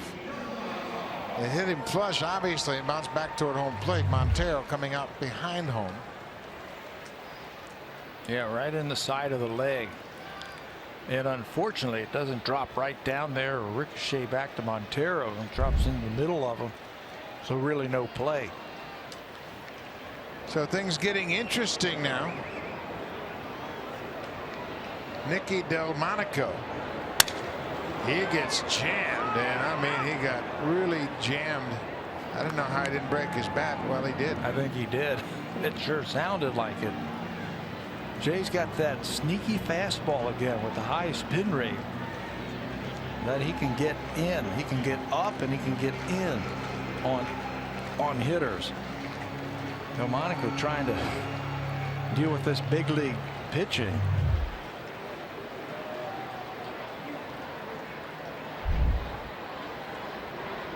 Oh, and 1.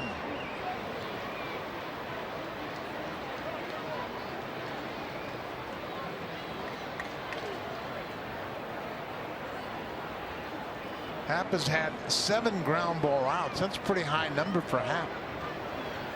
He'd love to get another ground ball right here. He'll take strike 2 on the outside corner. It was Delmonico's at bat in the first inning. That was a huge at bat. Smith had just singled. They held the runner at third base, so he needed a strikeout. And Jay painted on him. Got his first strikeout of the afternoon. Delmonico checks his swing. It's 1-2.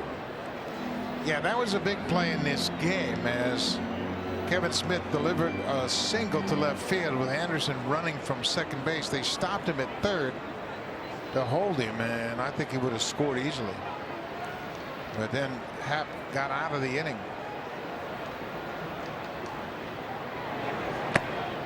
Two and 2 now. Tell you one thing we have seen from this White Sox team, they will battle you. Scrappy players. Their best work has been done late in the ball game in this series.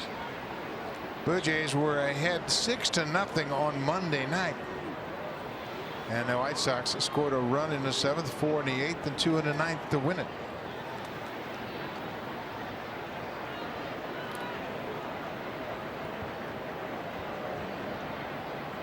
Montero going to the mound to talk things over with Happ here.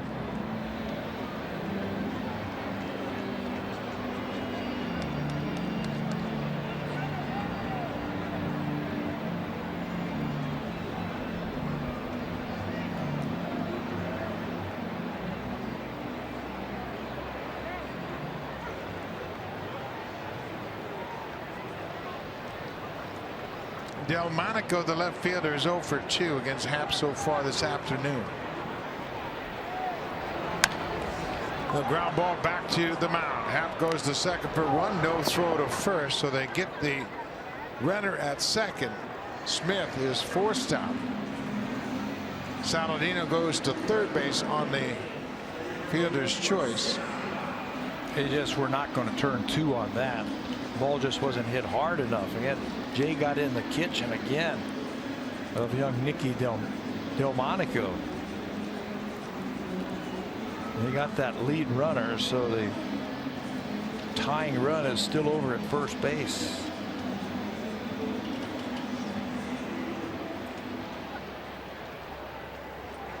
The hits are even at 5 apiece. The Blue Jays have a 2-0 lead. Larry Garcia. He waves at that first pitch. He'd chase anything inside. We saw him foul a ball off his leg that was probably a foot inside. He's been able to throw that slider down and into him.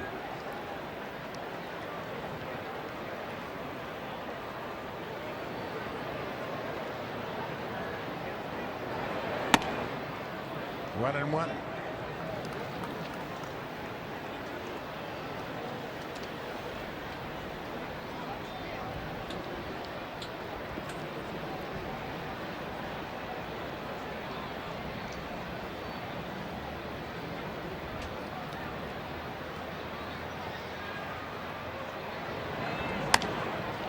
Fly ball down the right side. Smoak giving chase, but it's going to land on the warning track.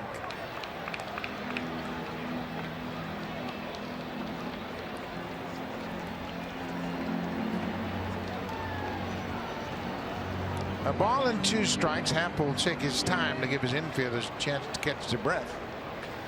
Smoak and Refsnyder. Hot day today. Not a lot of air, it seems like, in the ballpark because it's so hot and muggy. Smokey had to go a long way for that ball. So did Refsnyder.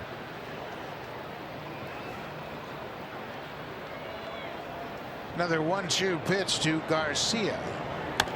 Fouls it back. Okay, fastball up. That means slider down. Next pitch. Been an effective pattern for Happ, who's recorded 6 strikeouts so far this afternoon. The White Sox have lost 15 of their last 18 games.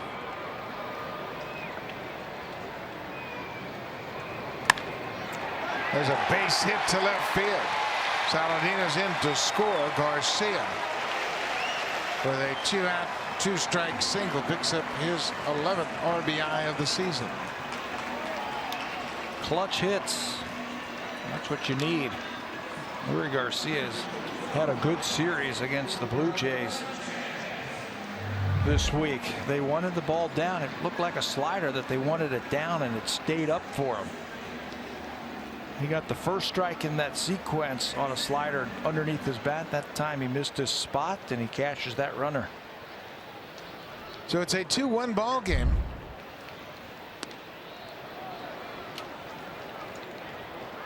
Runners at first and second. Nicky Delmonico is at second. Garcia single. He's at first. Yolmer Sanchez is 0 for 2.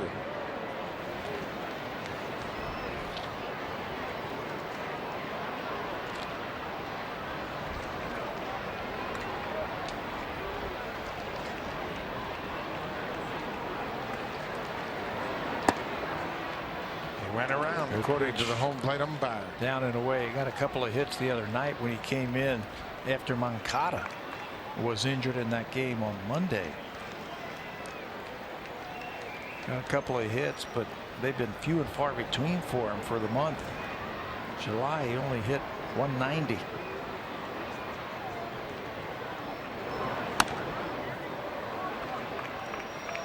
He came into that ball game, as you mentioned, defensively in the 6th after those 2 players were injured. He had an infield single and a home run. Hit a home run in the 8th inning off Ryan Tepera. Second home run of the back-to-back home runs the Red Sox had in the 8th inning. Sanchez started and hit second in last night's game. 1-2. He chased that breaking ball. Montero will go to first to complete the strikeout. The White Sox get on the board. We'll go to the 7th. Blue Jays have a 2-1 lead. When we come back, it'll be the top of the order. Jose Bautista had a base hit his last time up. Josh Donaldson has walked so far, and Justin Smoak is 2 for 2 with an RBI.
presented by authority of Rogers Blue Jays Baseball Partnership and may not be reproduced or retransmitted in any form.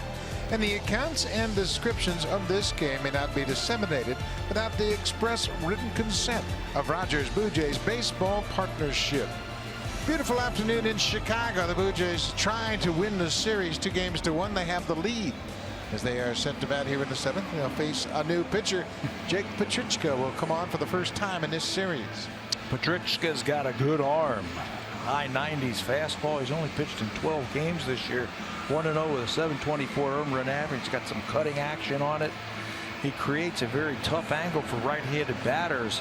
Got that high spin rate on that two-seamer. He was a second-round draft pick in 2010. 3 years later, he was in the big leagues with the White Sox.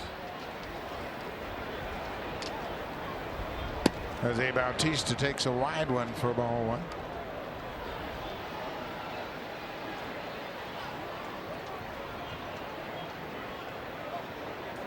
Two-one ball game. Blue Jays have stranded 7. The White Sox have left 6.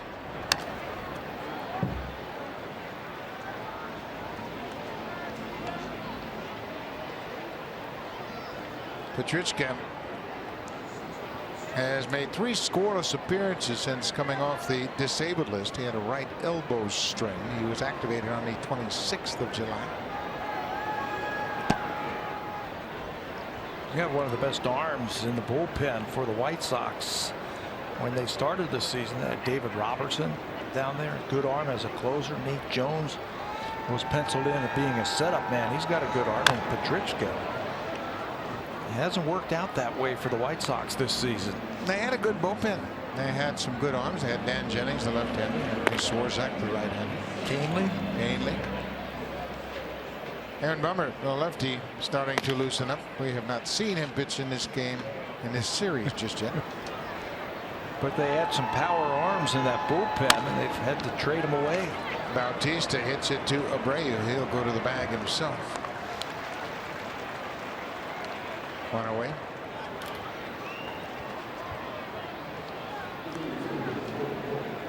Nate Jones and Jack Putnam both on a DL. Nate Jones, of course, he's had some good years here in the past. Good arm. Zach Putnam, I believe he's had Tommy John surgery. Out for the season. So they've had to rebuild their bullpen, and it's really been a long year for them. Tough to do mid-season, that's for sure. Josh Donaldson is 0 for 2. He walked and scored. Scored in the 3rd inning on the Smoak RBI double.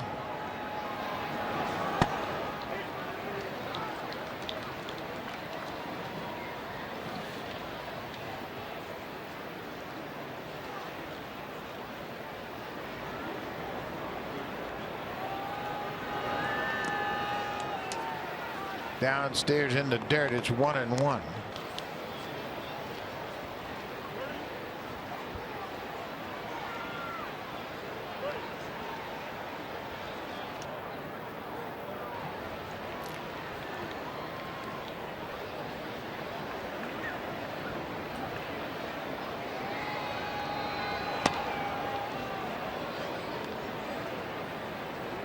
This is the tough part of the order for opposing pitchers to work their way through.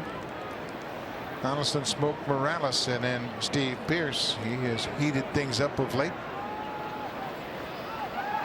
This is where they've been doing a lot of damage, really, in this series. Donaldson's had a good series.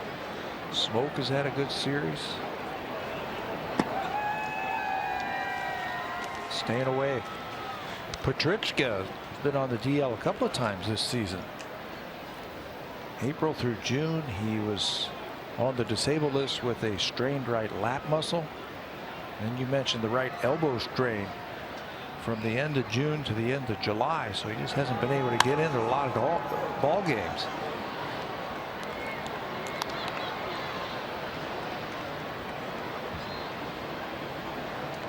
You know, these pitchers go on a DL, everybody says, well, it's just a 10-day DL, but more often than not, it's a month. You go on a DL with a pitcher having arm problems, and you got to let him get healthy first of all, and then he's got to work his way back into good shape. Then you send him out on a rehab assignment. It's going to be 4 to 6 weeks. And you got to get him back up to game speed as Donaldson fouls off another run. Yeah, you're right. Get him healthy, get him in some game action, get him back into shape, and then get him up to game speed. Takes time.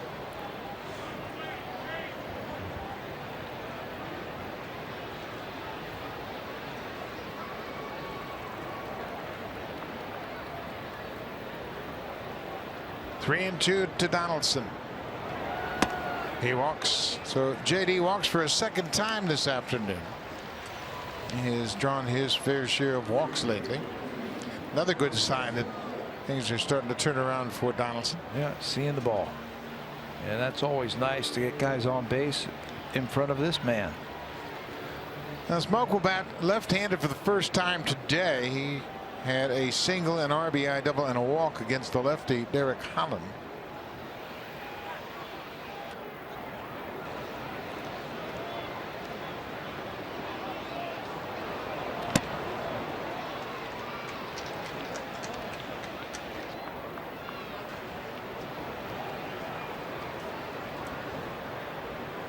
Smoak has just one at bat against Petrichka, but it's a home run. 1-for-1 with a homer. So that's why he was so geared up on that first pitch. He liked what he saw. Well, what he's going to see is a pretty good fastball with moving action. He'll get his share of ground balls with a hard two-seamer. Times can get a little bit inconsistent in the strike zone. Hits this one in the air as Garcia makes the catch. 2 away. Buck and Pat, you guys always talk about how good of a fastball hitter Kendrys Morales is. Well, as far as the breaking ball, different story. Morales telling me that he needs to be better with his timing. He needs to be quicker in making adjustments to the pitcher. He knows they're trying to keep him off balance with that breaking ball. Assistant hitting coach Derek Shelton telling me that the key to having success against the breaking ball, pitch recognition, being able to identify in that split second whether this is a pitch you can drive or one that's out of the zone. Buck. That has been the problem more than anything. When he gets a breaking ball up in the zone, he's been able to hit it, but he chases that strike to ball breaking ball, and the one that looks like a strike and then breaks low out of the zone, and that has been, he has chased it a lot, and he's been getting a steady diet of those breaking balls. Slow breaking balls down low. What do the coaches tell you? Get a good pitch to hit. I think if you do that, these guys are great hitters. You get a good pitch to hit, they're going to do some damage.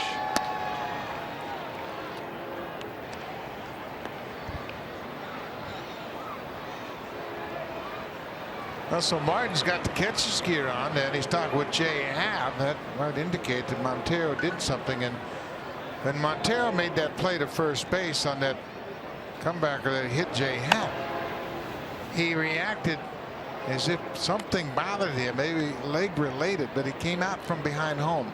The ball hit Happ, carrying him back toward home plate. Montero came out quickly, and then after he made the throw to first base, he kind of bent over as if he felt something. Here's Montero. Watch him come out, and after the throw, watch how he reacts. The throw is on line but late, and then he bent over as if something in his legs was giving him problems. Morales grounds out, that ends the inning. Let's go back and look at the end of that play with Montero. He throws to first base and then feels something inside his legs, maybe a groin injury or something, but looks like he's coming out of the game, and Russell Martin is going to come on in.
this game, and he is left with an apparent injury. And Russell Martin has taken over behind the plate to start the bottom of the 7th here. So he'll work with Jay Happ. Happ, 6 strong innings. He is pitching with a 2-1 lead. Blue Jays have action in their bullpen, as Happ has gone 6 innings. He has 7 strikeouts. Threw 19 pitches in that 6th inning. So on a hot day, John Gibbons might be feeling he might be coming to the end of his day. So just in case, it's like Dominic Leone is starting to get loose for the Blue Jays. Alan Hansen, a DH this afternoon. That's on that pitch and misses. It's a 1-1 to Hansen. There is Leone.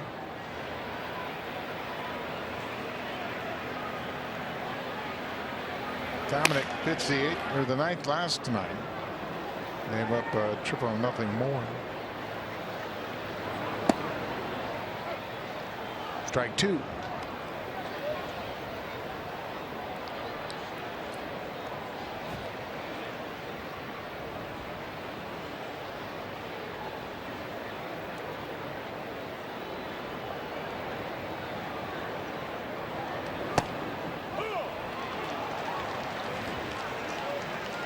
Hansen is called out on strikes.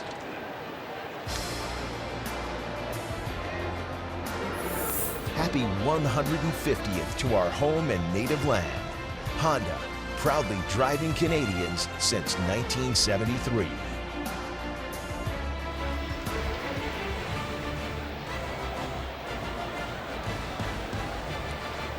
One out, bottom of the 7th.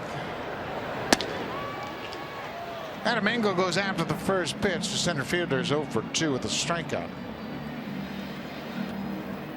Jay has handled the bottom of the order right here. The White Sox, 4 of his 8 strikeouts have been the bottom 3.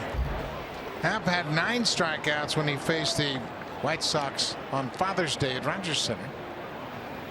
He picked up the win. He salvaged the only win for the Blue Jays in that 3-game series. Here he can win the series this afternoon and split the 6 games between the White Sox and the Jays for the season. Got a couple of these White Sox looking for a breaking ball with 2 strikes, and he's crossed them up with fastballs. That fastball got away from him.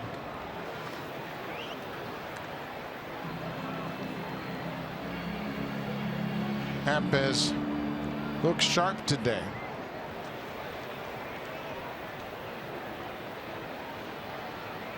He had 9 straight retired between the 3rd through the 5th.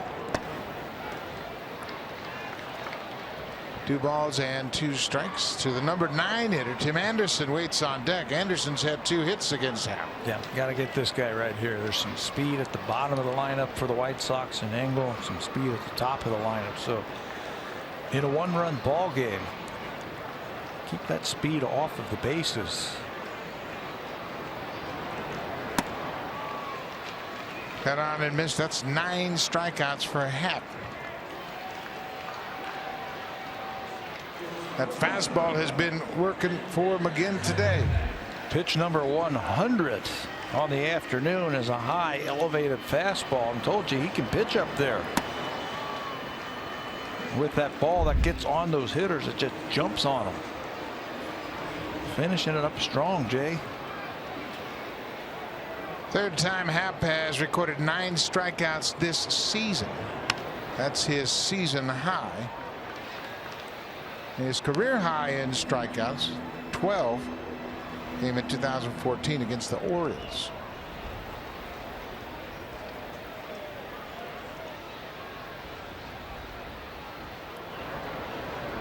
Anderson struck out in the 5th after he had an infield single in the 1st and a leadoff triple in the 3rd.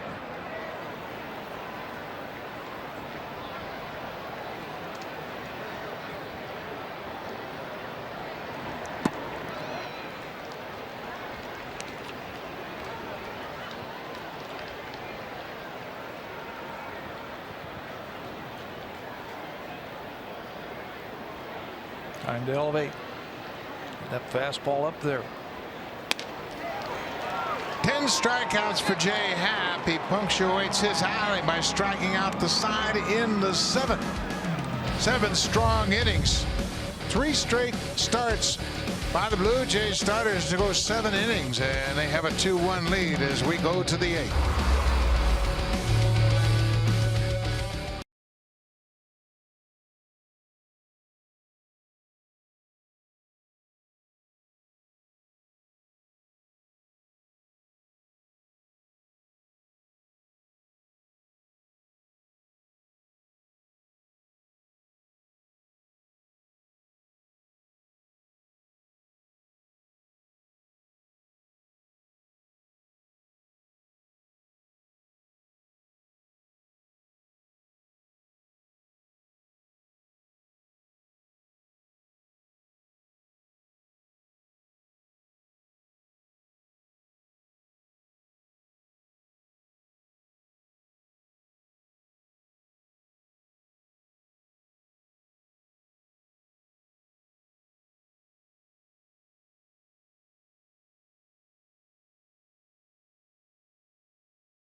The game is brought to you by the Honda Checkered Flag event. Check out their all-star lineup. The last 7 games for Steve Pearce have been magical. Remember last week he had that 2 grand slam outing, shortest span between walk-off grand slams by any player in Major League history. Well, he's at it again today. It's not a grand slam. It's our drive of the game, a home run to left field, his 11th of the season. Jay Happ, 7 strong innings as Stroman goes 7 innings. Last time Marco Estrada set the tone in the series. Boy, you get 7 innings from your starter, you're going to be in good shape, and Happ does it again. They follow suit. 3 straight starts of 7 innings for the Blue Jays. Makes things a little bit easier for the manager. He just has to cover a couple of innings. He can go his 8th inning guy and then his closer. But what a last 7 days for Pearce. Been amazing, as you mentioned, those 2 grand slams, 2 walk-off grand slams in a season. Only the 3rd time in history that a player has done that. He had a double yesterday's game off the wall in right field. There have only been 3 players in franchise history to hit walk-off grand slams. Pearce has 2 of those. George Bell had a walk-off grand slam in '88, and Greg Zahn in 2008 against Tampa Bay had a walk-off grand slam. His was in the 13th inning. Right down the right field line. I was there calling that one. Upstairs, it's 2-2 to Pearce. He's in a nice little groove right now. Swing looks very smooth. Everything looks like it's working together.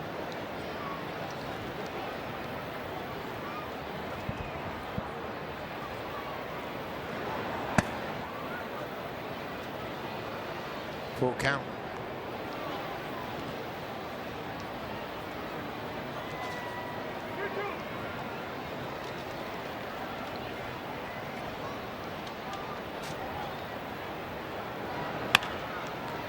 That's going to be foul. Yeah, Pearce, in his first season with the Blue Jays, got off to a tough start. The Jays weren't playing well early on. They weren't scoring any runs. He's a newcomer. He wanted to make an impression. Remember, he was the opening day first baseman when they opened up against Baltimore. The thought was that Pearce and Smoak would platoon. Now Pearce is the everyday left fielder. Isn't it funny how hitting they'll find a spot for you in the lineup if you can hit and you're having a good season. And both of those guys are. That's always been the case. You know, everybody talks about, well, the manager, he didn't give me a chance to play. You hit, he's going to give you a chance to play.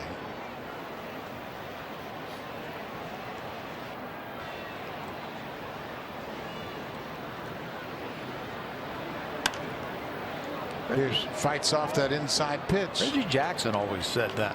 When I was a minor leaguer with the Yankees, he would come down from the big club and speak to us every year. And one of the things that he was talking about was that, work harder than everybody else, do a little bit more than everybody else. And hey, remember, you hitters, if you hit, they're going to find a place for you.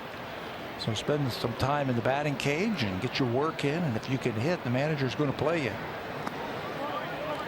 Steve Pierce draws the leadoff walk. Good at bat for Pierce. That starts the 8th for the Blue Jays. That had to be pretty special for young minor leaguers to hear Reggie Jackson come down and talk to the players. It was so cool. So cool. Remember, Reggie had just gotten to the Yankees at the end of the 70s. So I think he wanted to feel like he was helping the whole organization as you see double barrel action in the pen for the White Sox. But yeah, everybody would sit up in the morning and he'd meet everybody and greet everybody and talk to us for about an hour at 9 o'clock in the morning before we went out for our workouts.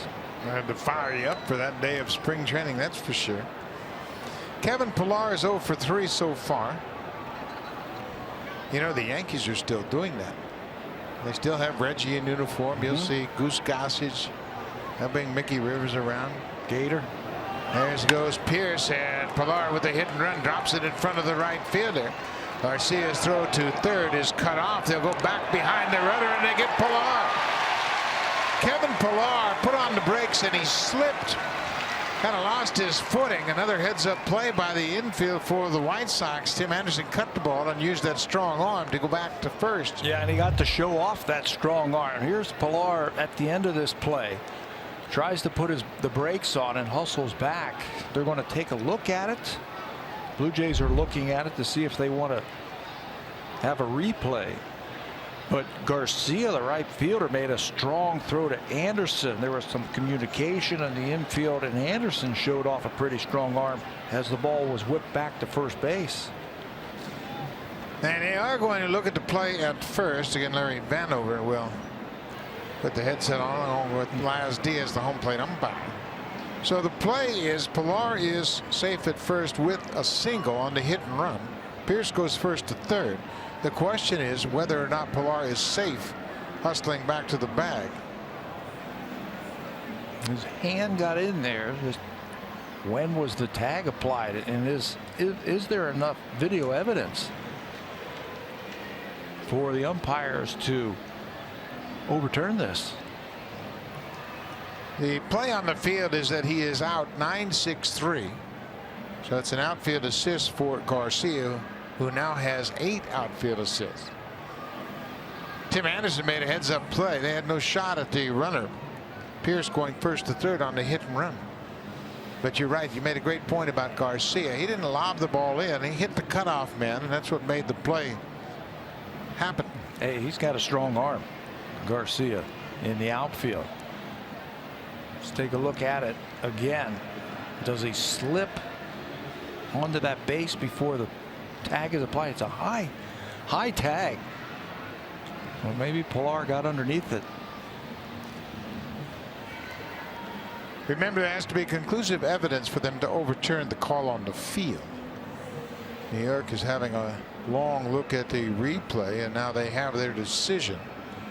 Larry Vanover will make the call. He is the crew chief, and they call him safe. So the Blue Jays win that one.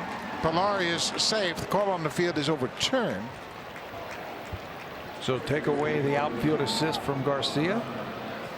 Blue Jays playing aggressively. I think that's what you have to do. You walk the leadoff batter. You're in a fastball count. Play hit and run.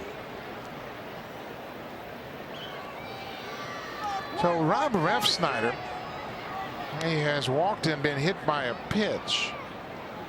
It'd be interesting now with Pierce at third and Pilar if they use that safety squeeze here. Refsnyder, no signs of a squeeze. He takes strike one. Well, it would accomplish a couple of things. If executed perfectly, they'll get a run and they'll get a guy in scoring position with just one out. Russell Martin is on deck. What you don't want is a strikeout.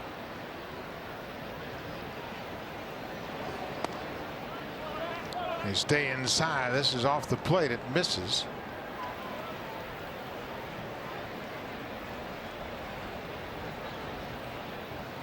Russell Martin came into the game defensively in the bottom of the 6th. Here's strike 2. It's a 2-1 game. It's been a crisp game. A lot of good plays on defense. Good pitching on both sides.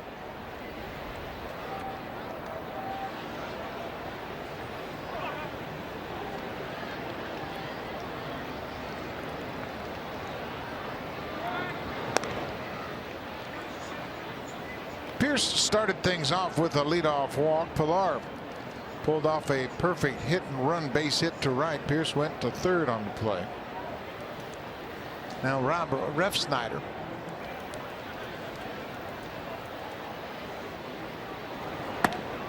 Upstairs, it's 2-2. Good take. That's a tough pitch to lay off of with 2 strikes.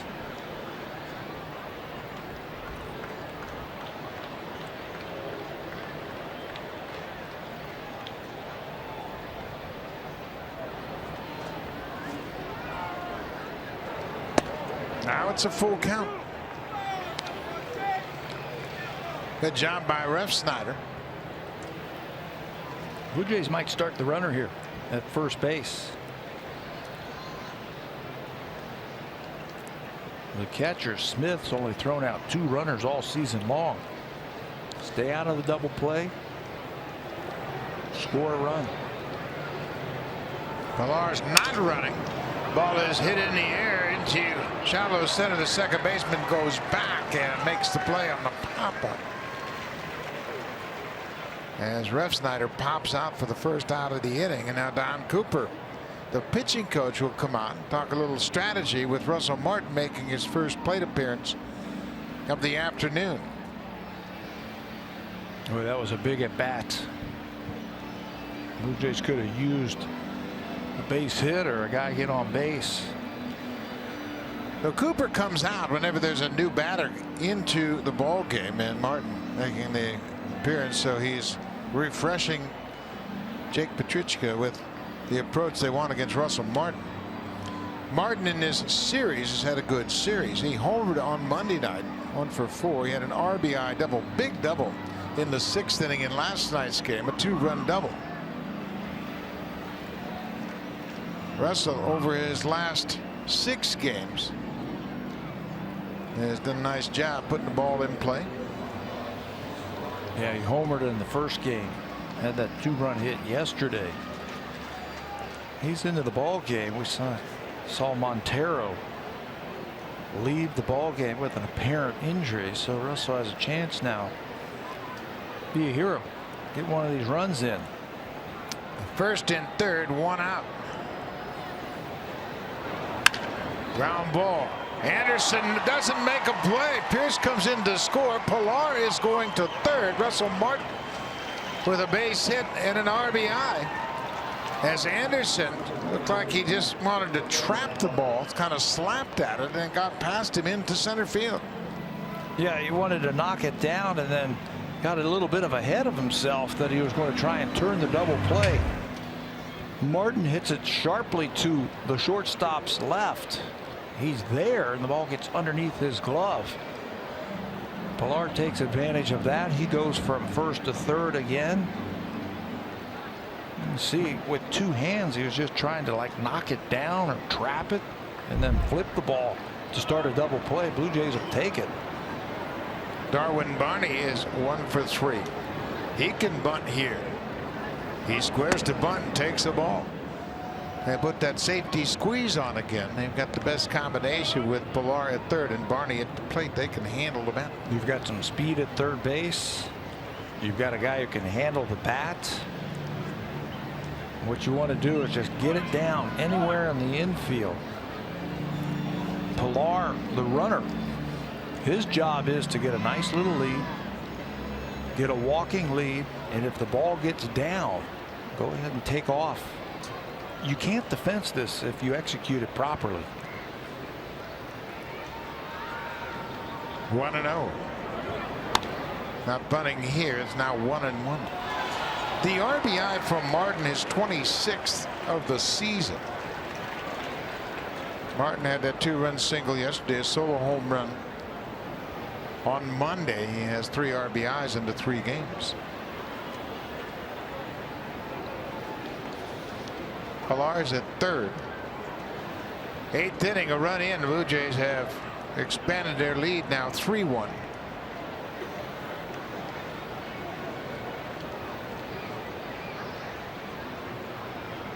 Lots going on.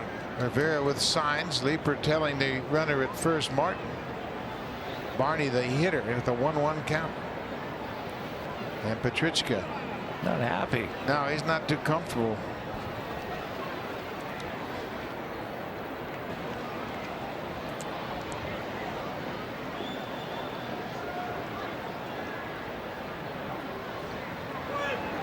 Hit and run is on. Martin broke for second, and Barney fouls it back. Blue Jays playing aggressive baseball here in the 8th inning. They took advantage of the leadoff walk, and they have cashed that in already.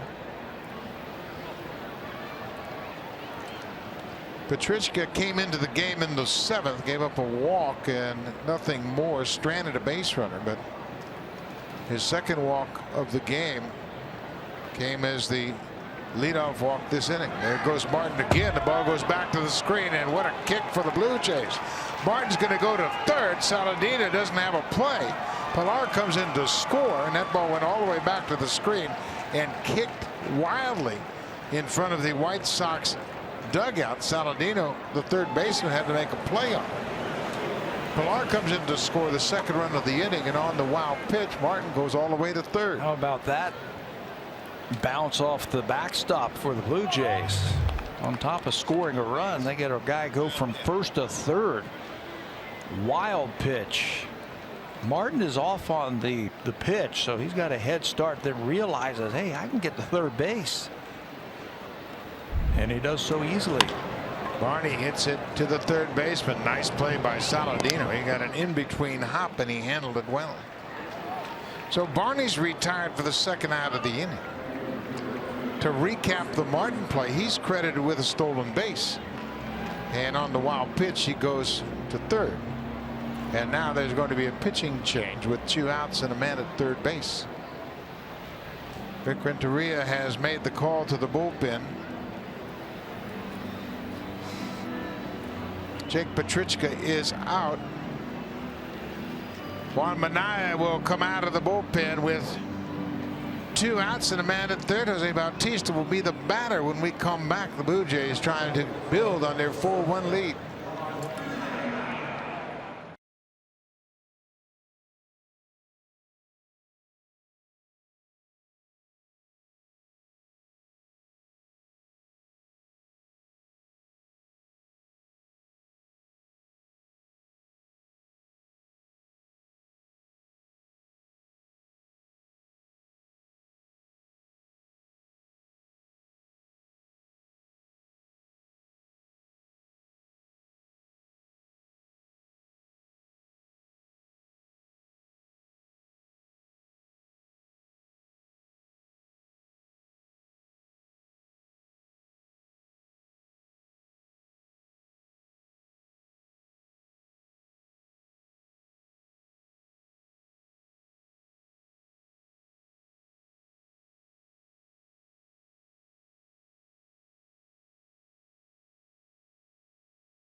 In relief of Jake Petrichka, Minaya pitched an inning and a third yesterday and really threw the ball well. It took him just 20 pitches to get those 4 outs. He's got a good arm. He was claimed off waivers from the Astros last June. Fastball upper 90s with a solid curveball. He's been getting into these situations here. 9 scoreless appearances in his last 14. Batters are hitting .164 against him. He's got a good arm. his first batter. He gets Jose Bautista. He faced Jose last night in that 7th inning and walked him. He walked him with 2 outs, and then Manaea was able to get Russell Martin to end the inning.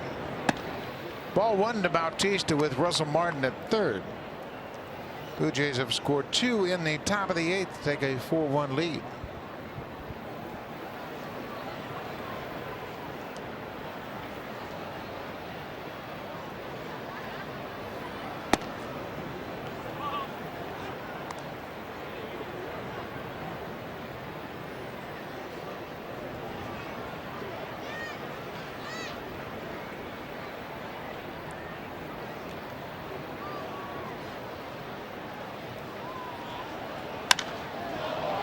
Fly ball to center. Engel backing up, coming in a few steps now, and Manaea gets out of it, but the Blue Jays scored 2 runs on a couple of hits, a walk and a wild pitch. They take a 4-1 lead to the bottom of the 8th. Now time for Blue Jays Central Update. Here's Jamie Campbell with Greg Zahn from the Samsung broadcast studio.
Happ with the 3rd straight 7-inning outing by a Blue Jays starter here in Chicago. It took him 104 pitches over those 7 innings. Boy, he was impressive. 6 hits, only 1 earned run. He walked 1 and struck out 10. That's a season high in strikeouts, and that fastball was very effective. Yes, it was season high in strikeouts, also season high tying 7 innings.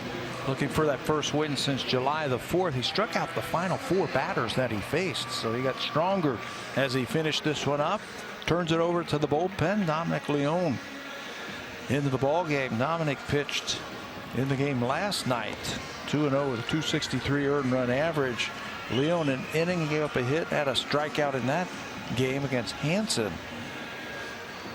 He is pitching in some pretty important innings for the Blue Jays. It shows you the confidence that John Gibbons and Pete Walker have in them. Ryan Tepera has worked in the first 2 games, so for the moment it's going to be Leone. And as Leone starts to get ready for this inning, Aaron Loop has gotten up down in the Blue Jays bullpen to start to throw a little bit. That might not be purposeful, as the Blue Jays have an off day tomorrow, and Leone and Loop hasn't pitched in this series, so he might just be getting in some throwing.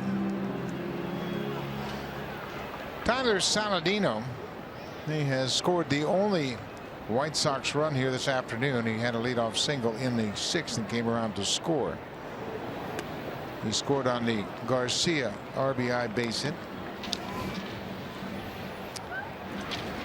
So both Biagini and Loop now starting to loosen up. Biagini just now getting up. If it works out that way, it looks like Gibby's just covering himself in case Leone gets into trouble. No trouble yet as he strikes out the first batter here in the 8th. Saladino goes down swinging. That's 11 White Sox that have been struck out this afternoon. Hard breaking ball from Leone. You know, you take a look at the White Sox bench and what they have on there. You got to assume that Moncada is unavailable. He's on the bench. Davidson, you got to figure that he might be unavailable. He got hit with a pitch last night. So they're down to one batter on the bench. Narvaez, the left-hander. That's why Loop is up. This is Jose Abreu. He is over 2 with the walk. He has grounded out and struck out. The White Sox will go to Boston and play a 4-game series against the Red Sox at Fenway Park.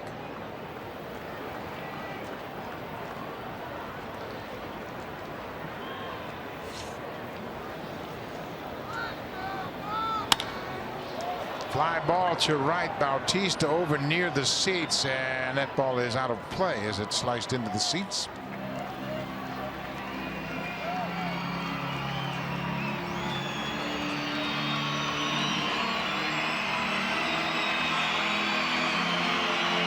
Dominic Leone has been a very pleasant surprise for the Blue Jays this year. He has pitched well all season long. He has been victimized by the fact that he has options left, and he has had to go back and forth to AAA a couple of different times. He's done everything the Blue Jays have asked. Can you be a long man in our pen? Give me multiple innings. He did that. Can you come in tough innings and get us out of an inning? Use that good fastball slider combination and get outs. He's done that. And today, looks like he's going to be the setup man. Well, Dominic is just 25 years old. This is his 41st appearance of the season. His career high came in his rookie season when he appeared in 57 games for the Mariners in 2014. But I think Blue Jays have been very pleased with the work of Dominic Leone, and it bodes well for his future in this bullpen. There he gets Abreu to swing and miss that breaking ball. Back-to-back strikeouts for Leone here in the 8th.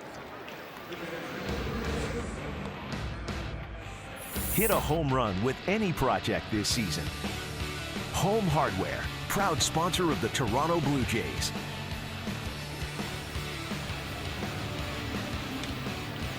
Two away here in the bottom of the 8th inning. Blue Jays trying to take the series 2-1. That would even the season series at 3 games apiece. Kevin Smith, the catcher, he is 2 for 3 this afternoon.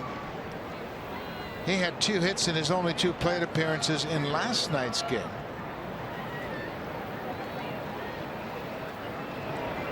He entered the game as a pinch hitter with a man aboard in the 6th and hit a pinch hit home run off Marcus Stroman. Stroman had a streak of 6 straight games without allowing a home run. Smith homered, and then later on in the inning in the 8th singled to right. So he is 4 for his last 5 plate appearances. Hitting in the cleanup spot today. My question, as you watch Dominic Leone work through Saladino, Abreu, and now Smith, how do you give up on an arm like this at such a young age? If you're Seattle, you mentioned he was up in the big leagues in 2014. He was 23 years old. He was part of a big trade, and that had a lot to do with it. He was traded to Arizona for Vidal Nuno and Mark Trumbo. And there's another good cutter. That trade occurred June 3rd, 2015. He was sent along with Wellington Castillo, the catcher, and 2 minor leaguers. But they got in return Vidal Nuno and Mark Trumbo, and you have to have good talent in a trade to get Trumbo in return. Then they expose him to waivers, and the Blue Jays pick him up as a waiver claim in November. So Arizona probably would like to have his arm back. Now they just picked up David Hernandez from the Angels. We saw Hernandez most recently at Rogers Center, and Hernandez is going back for a 2nd time with the Diamondbacks.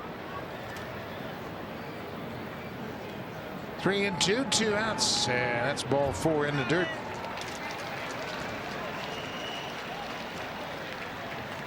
Kevin Smith with a 2-out walk, and John Gibbons is already out of the dugout. Gibbons has made the call for the left-hander. Nicky Delmonico The left fielder is the batter. As Pat mentioned, they have a very thin bench. The White Sox do. So they will have Dominic Leone. He had 2 strikeouts and a walk. He'll turn things over to Aaron Loup with 2 outs and a man aboard, with the Blue Jays leading 4-1.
Comes into the ball game with a man at first and 2 outs. Dominic Leone had a couple of strikeouts, and he walked Kevin Smith.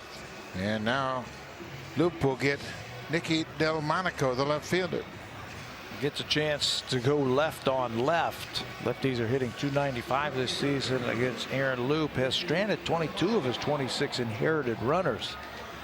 That's why he's into this game. His inherited runner score percentage is 15%. That's 5th best among American League relief pitchers.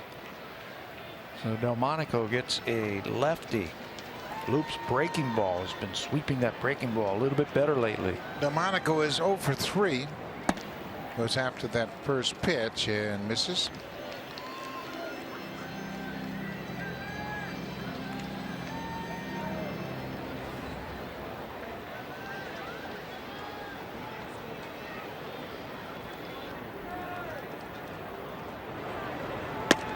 Ball on the strike. 2 outs. You mentioned the inherited runners percentage. Loup is 2nd best on the team, 2nd only to Danny Barnes, who is currently on the DL. 1-2 now.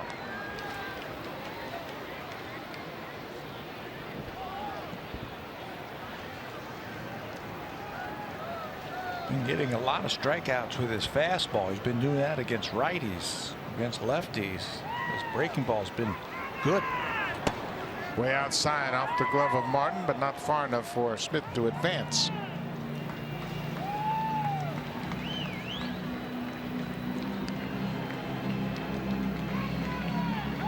Blue Jays scored a single run in the 3rd on Smoak RBI double.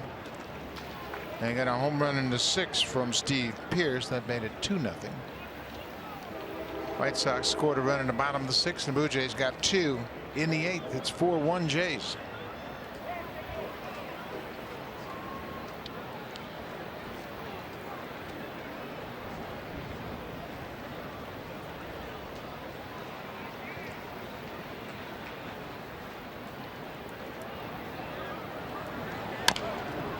Fouled. That hit the batter, and it's a foul ball. Buck, as you suspected, just heard from Blue Jays official regarding Miguel Montero. He has indeed left today's ball game with a right groin strain. So a groin strain for Miguel Montero. Buck. Well, that's unfortunate news for John Gibbons and Montero. And you could just see when he came out of there, and he kind of gave all indications there was some sort of leg-related injury. That's outside. It's now a full count with 2 outs. Smith, the base runner at first, will be running on the pitch.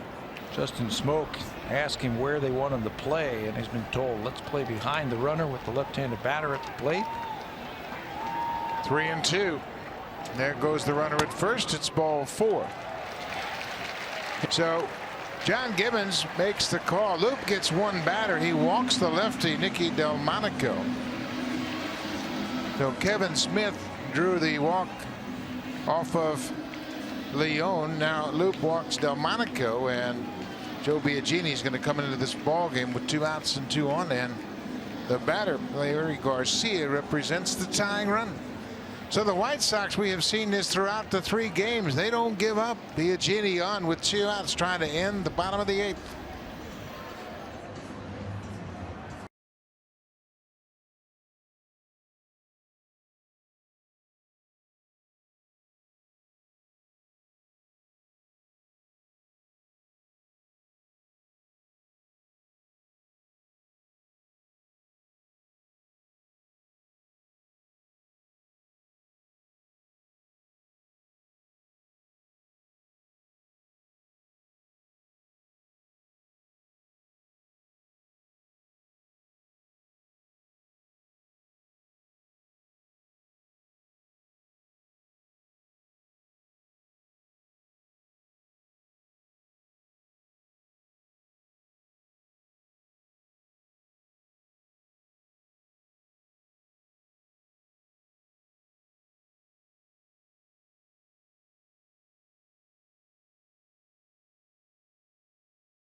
Welcome back to Chicago. After 40 seasons, how would you rank the Blue Jays' 40 greatest players? Just visit sportsnet.ca to select your top 40 list. Buck Martinez and Pat Tabler. Gentlemen. We will not be on that top 40 list, Hazel. I can promise you that. Thought she was going to say you guys are on that list. Not happening. Joe Biagini in the ball game. The 8th inning has been a problem in this series. 4 runs scored by the White Sox.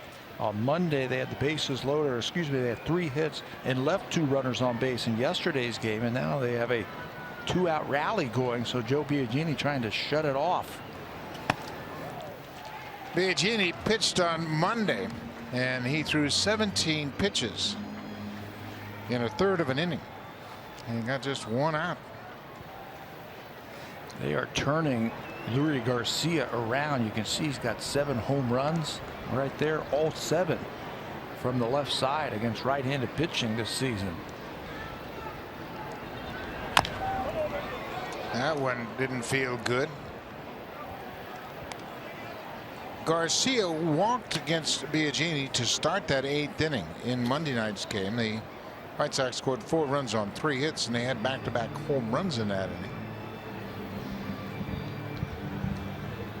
Ball and a strike, 2 outs. This all started with 2 outs after Leon struck out Saladino and Abreu to start the inning. He lost Smith on ball 4, and then Aaron Loop came in and walked Nicky Delmonico. Now Joe Biagini.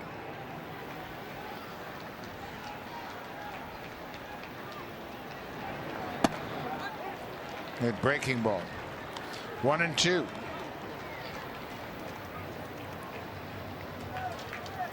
The bullpen had been a real rock solid unit. They pitched great against Oakland in that 4-game series. They swept the entire series. Bullpen allowed just 4 hits in the series.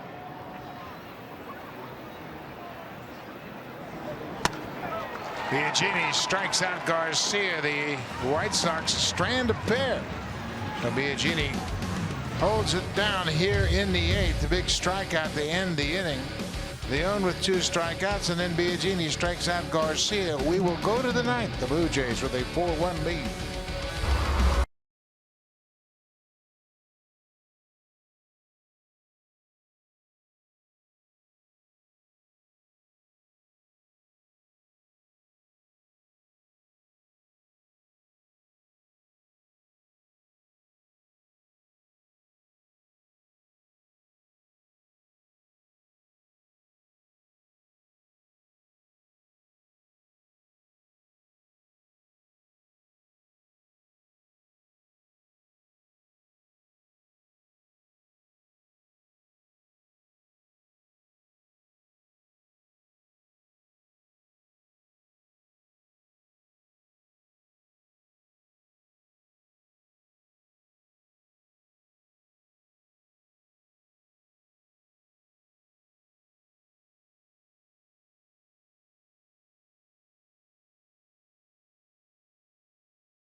Better than ever. Watch every out-of-market regular season game live on over 400 supported devices. Plus, get a free subscription to At-Bat Premium, the #1 app for live baseball. Blackout and other restrictions apply. Visit MLB.tv for details. Buck.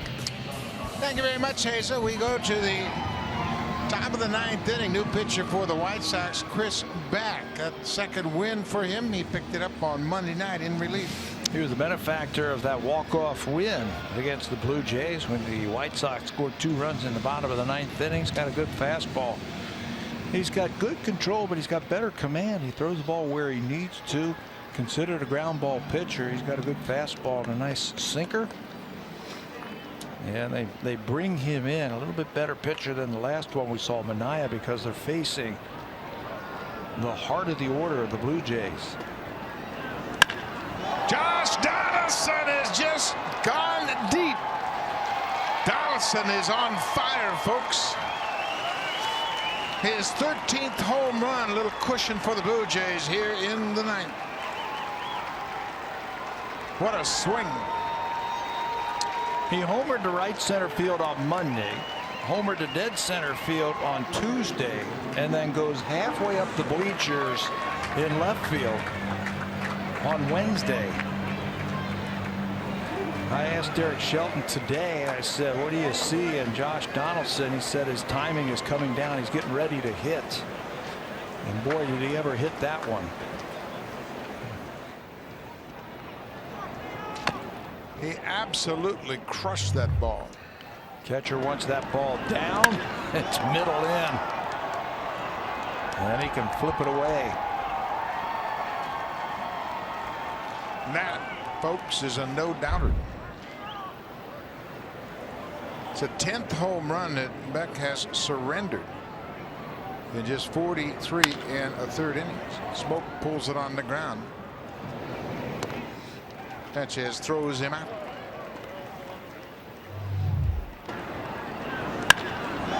You know, we talk all the time about the sound. Well, that had a lot of sound, and that's a long way to left field. Left center field, that wasn't down the line. That was in the left center field. That was deep. Donaldson has homered in 3 straight games.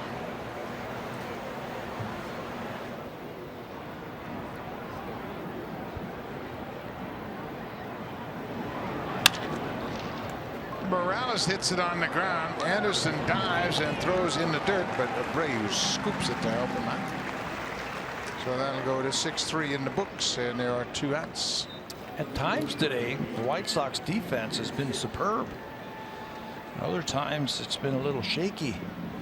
That time Anderson made a nice play. That looked like it was going to be a hit.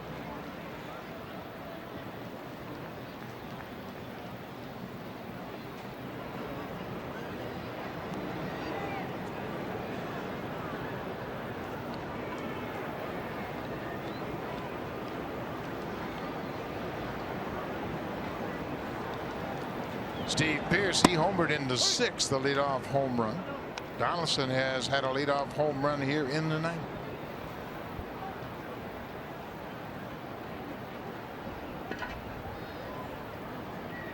Home runs in 3 straight games for Donaldson.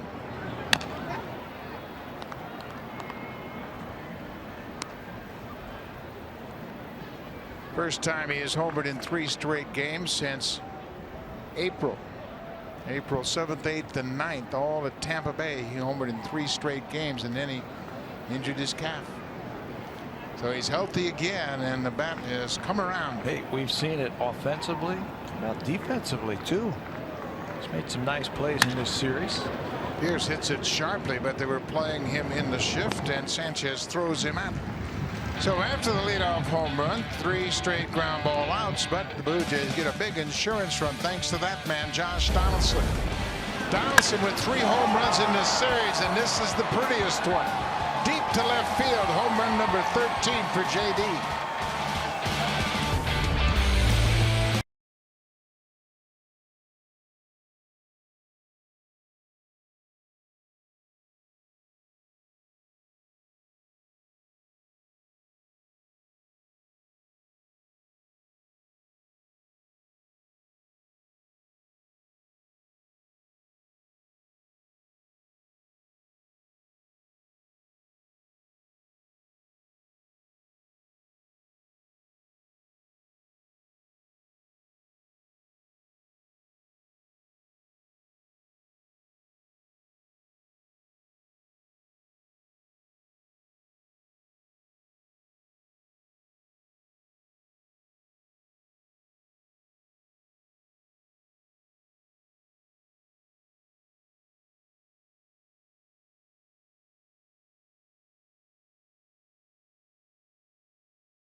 Blue Jays on Sportsnet. Presented by the all-new Honda VersaTach. Meet our ultimate yard work companion with up to 7 interchangeable attachments.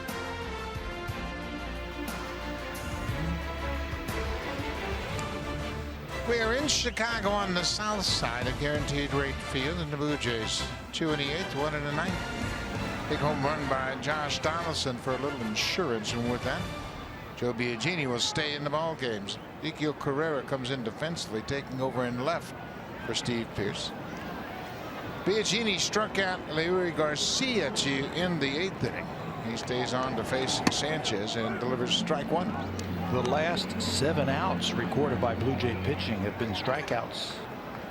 Jay Happ finished with a flourish, 4 in a row. Leon got 2, and Biagini, that one you were just talking about. Little looper into right. That's going to drop in front of Bautista. A leadoff single here in the 9th. For a preview of what's coming up on tonight's show, here are Tim and Sid.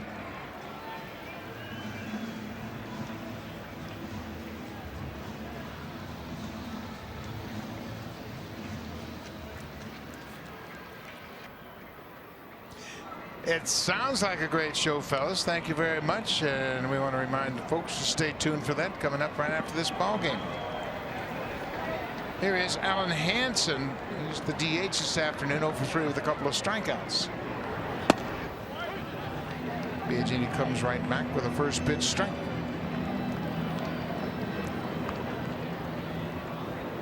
with that base hit by Sanchez. Roberto Osuna is up in the pen. He was just standing around in case somebody got on.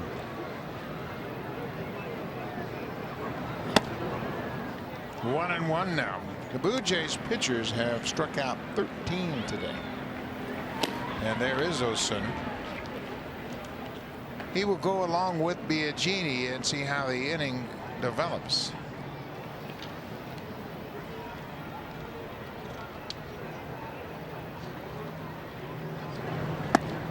Good breaking ball. Biagini has really developed that consistent curveball.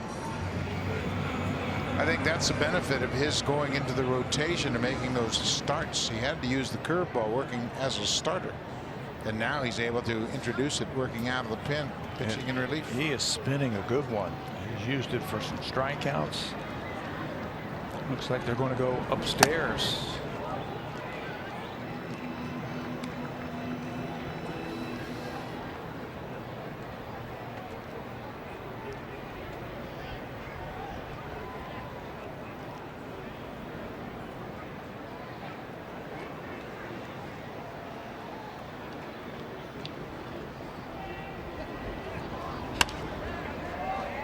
Hansen stays alive, fouls it off. The Blue Jays will have an off day tomorrow, as we mentioned, and then play a 3-game series starting on Friday night. Cesar Valdez will open up the series against Brad Peacock for Houston. Marco Estrada will pitch on Saturday. Marcus Stroman will pitch on Sunday.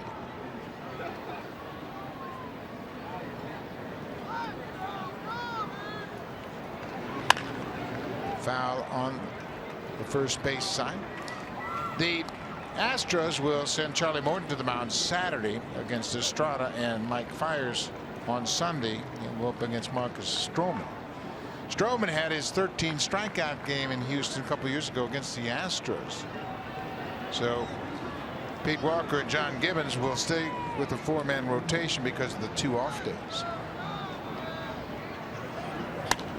There was a lot of strikeouts in that series last year down there. Players complaining they really couldn't pick the ball up.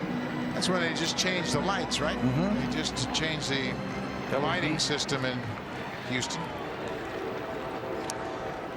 That used to be my problem, I think. They changed the lights too often. Oh, that or couldn't see. I couldn't see.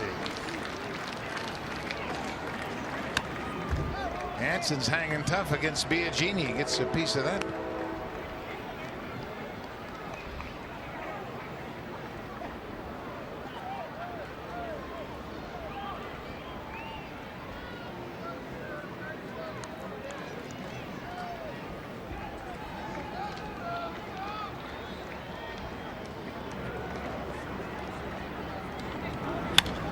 Another foul back.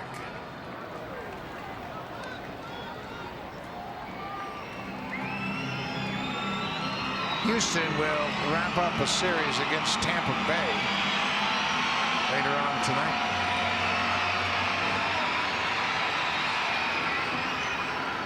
Biagini's pounding that strike zone. He's only thrown 3 balls.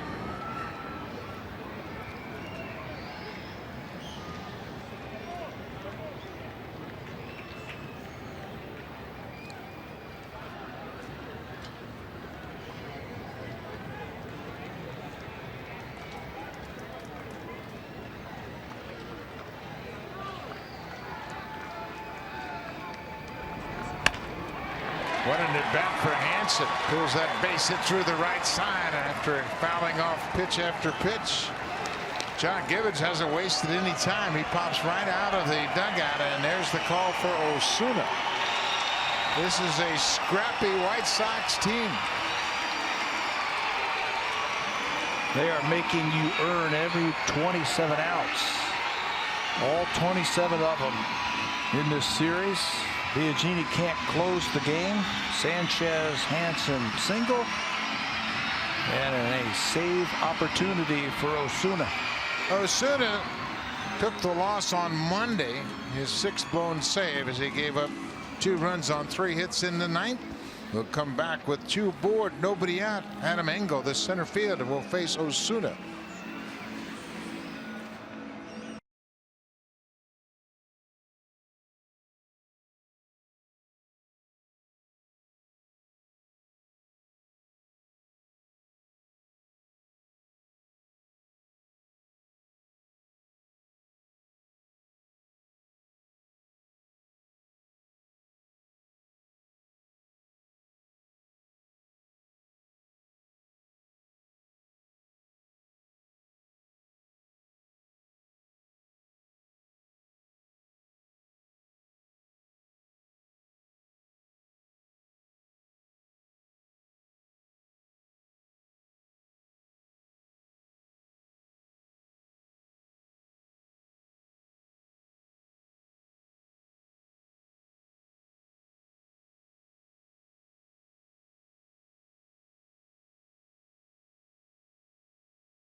the game for the second time in this series. This is his 46th appearance of the season. He picked up that 6th lone save Monday and took the loss in that ball game. Adam Engel had a base hit against Osuna in that 9th inning. He actually got things going. Osuna got Hansen to start the inning on a ground ball to first, and then Engel had an infield hit. Garcia got hit by a pitch, so there were 2 aboard, and then they started that comeback. What he needs to do is just forget about the base runners. Those guys don't mean anything right now. It's a guy at the plate. You want to retire that first batter and stop the bleeding. They have used him a lot this season. Soon into the ball game again. Ryan Tepera leads the club in appearances out of the bullpen with 48. That's 7th in the American League. This is the 47th appearance for Osuna. That ties him for 10th most in the American League. Ties him with Aaron Loop. 47 appearances out of the bullpen. That's the most appearances for any closer in the American League. Yeah, generally you have your setup men. Those are the guys that pitch the most. This is popped up. Smoak coming down from first base. He gets there. That's the first out of the inning as Engel pops out. 1 away.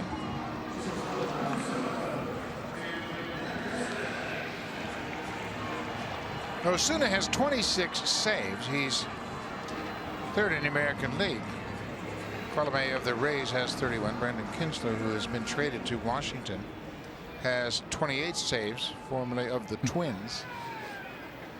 Colomé has 36 opportunities. This is Roberto's 33rd opportunity in the American League.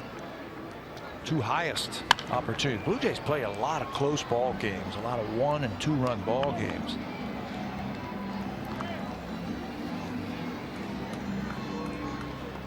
Tim Anderson's had an interesting day. He had a single and a triple in his first 2 at-bats, and then he has struck out in his next 2 at-bats.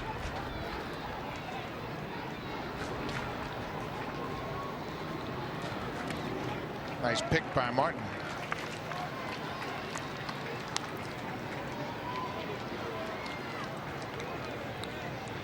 You know, we saw this from Rick Renterier's team in June, how they played hard. They never gave up. And now, of course, they've lost 7 of their veteran players. The young guys are taking over, but they continue to play right up to the last out. Well, you have to make an impression on your manager, your general manager, your team president. Hey, I want to be here. So you play the game the right way. You play it out all the way. These types of teams that are going through a rebuild with a lot of young players out to prove, sometimes those are the toughest teams to beat. You just don't know that much about them, and they just come right at you. They never stop. And there are no expectations. 1-2. Anderson takes it high for ball 2.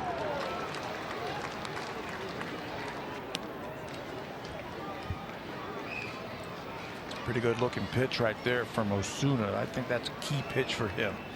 That 4-seam fastball to keep him honest.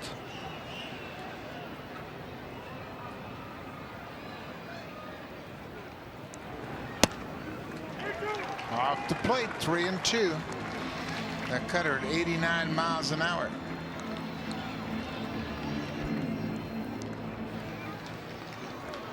Saladino is on deck, but behind him is big Jose Abreu. I think you got to challenge him right here. Give him your best fastball.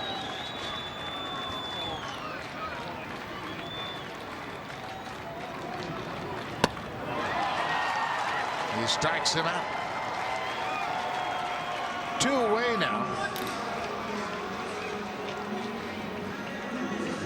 Look, they want to go inside.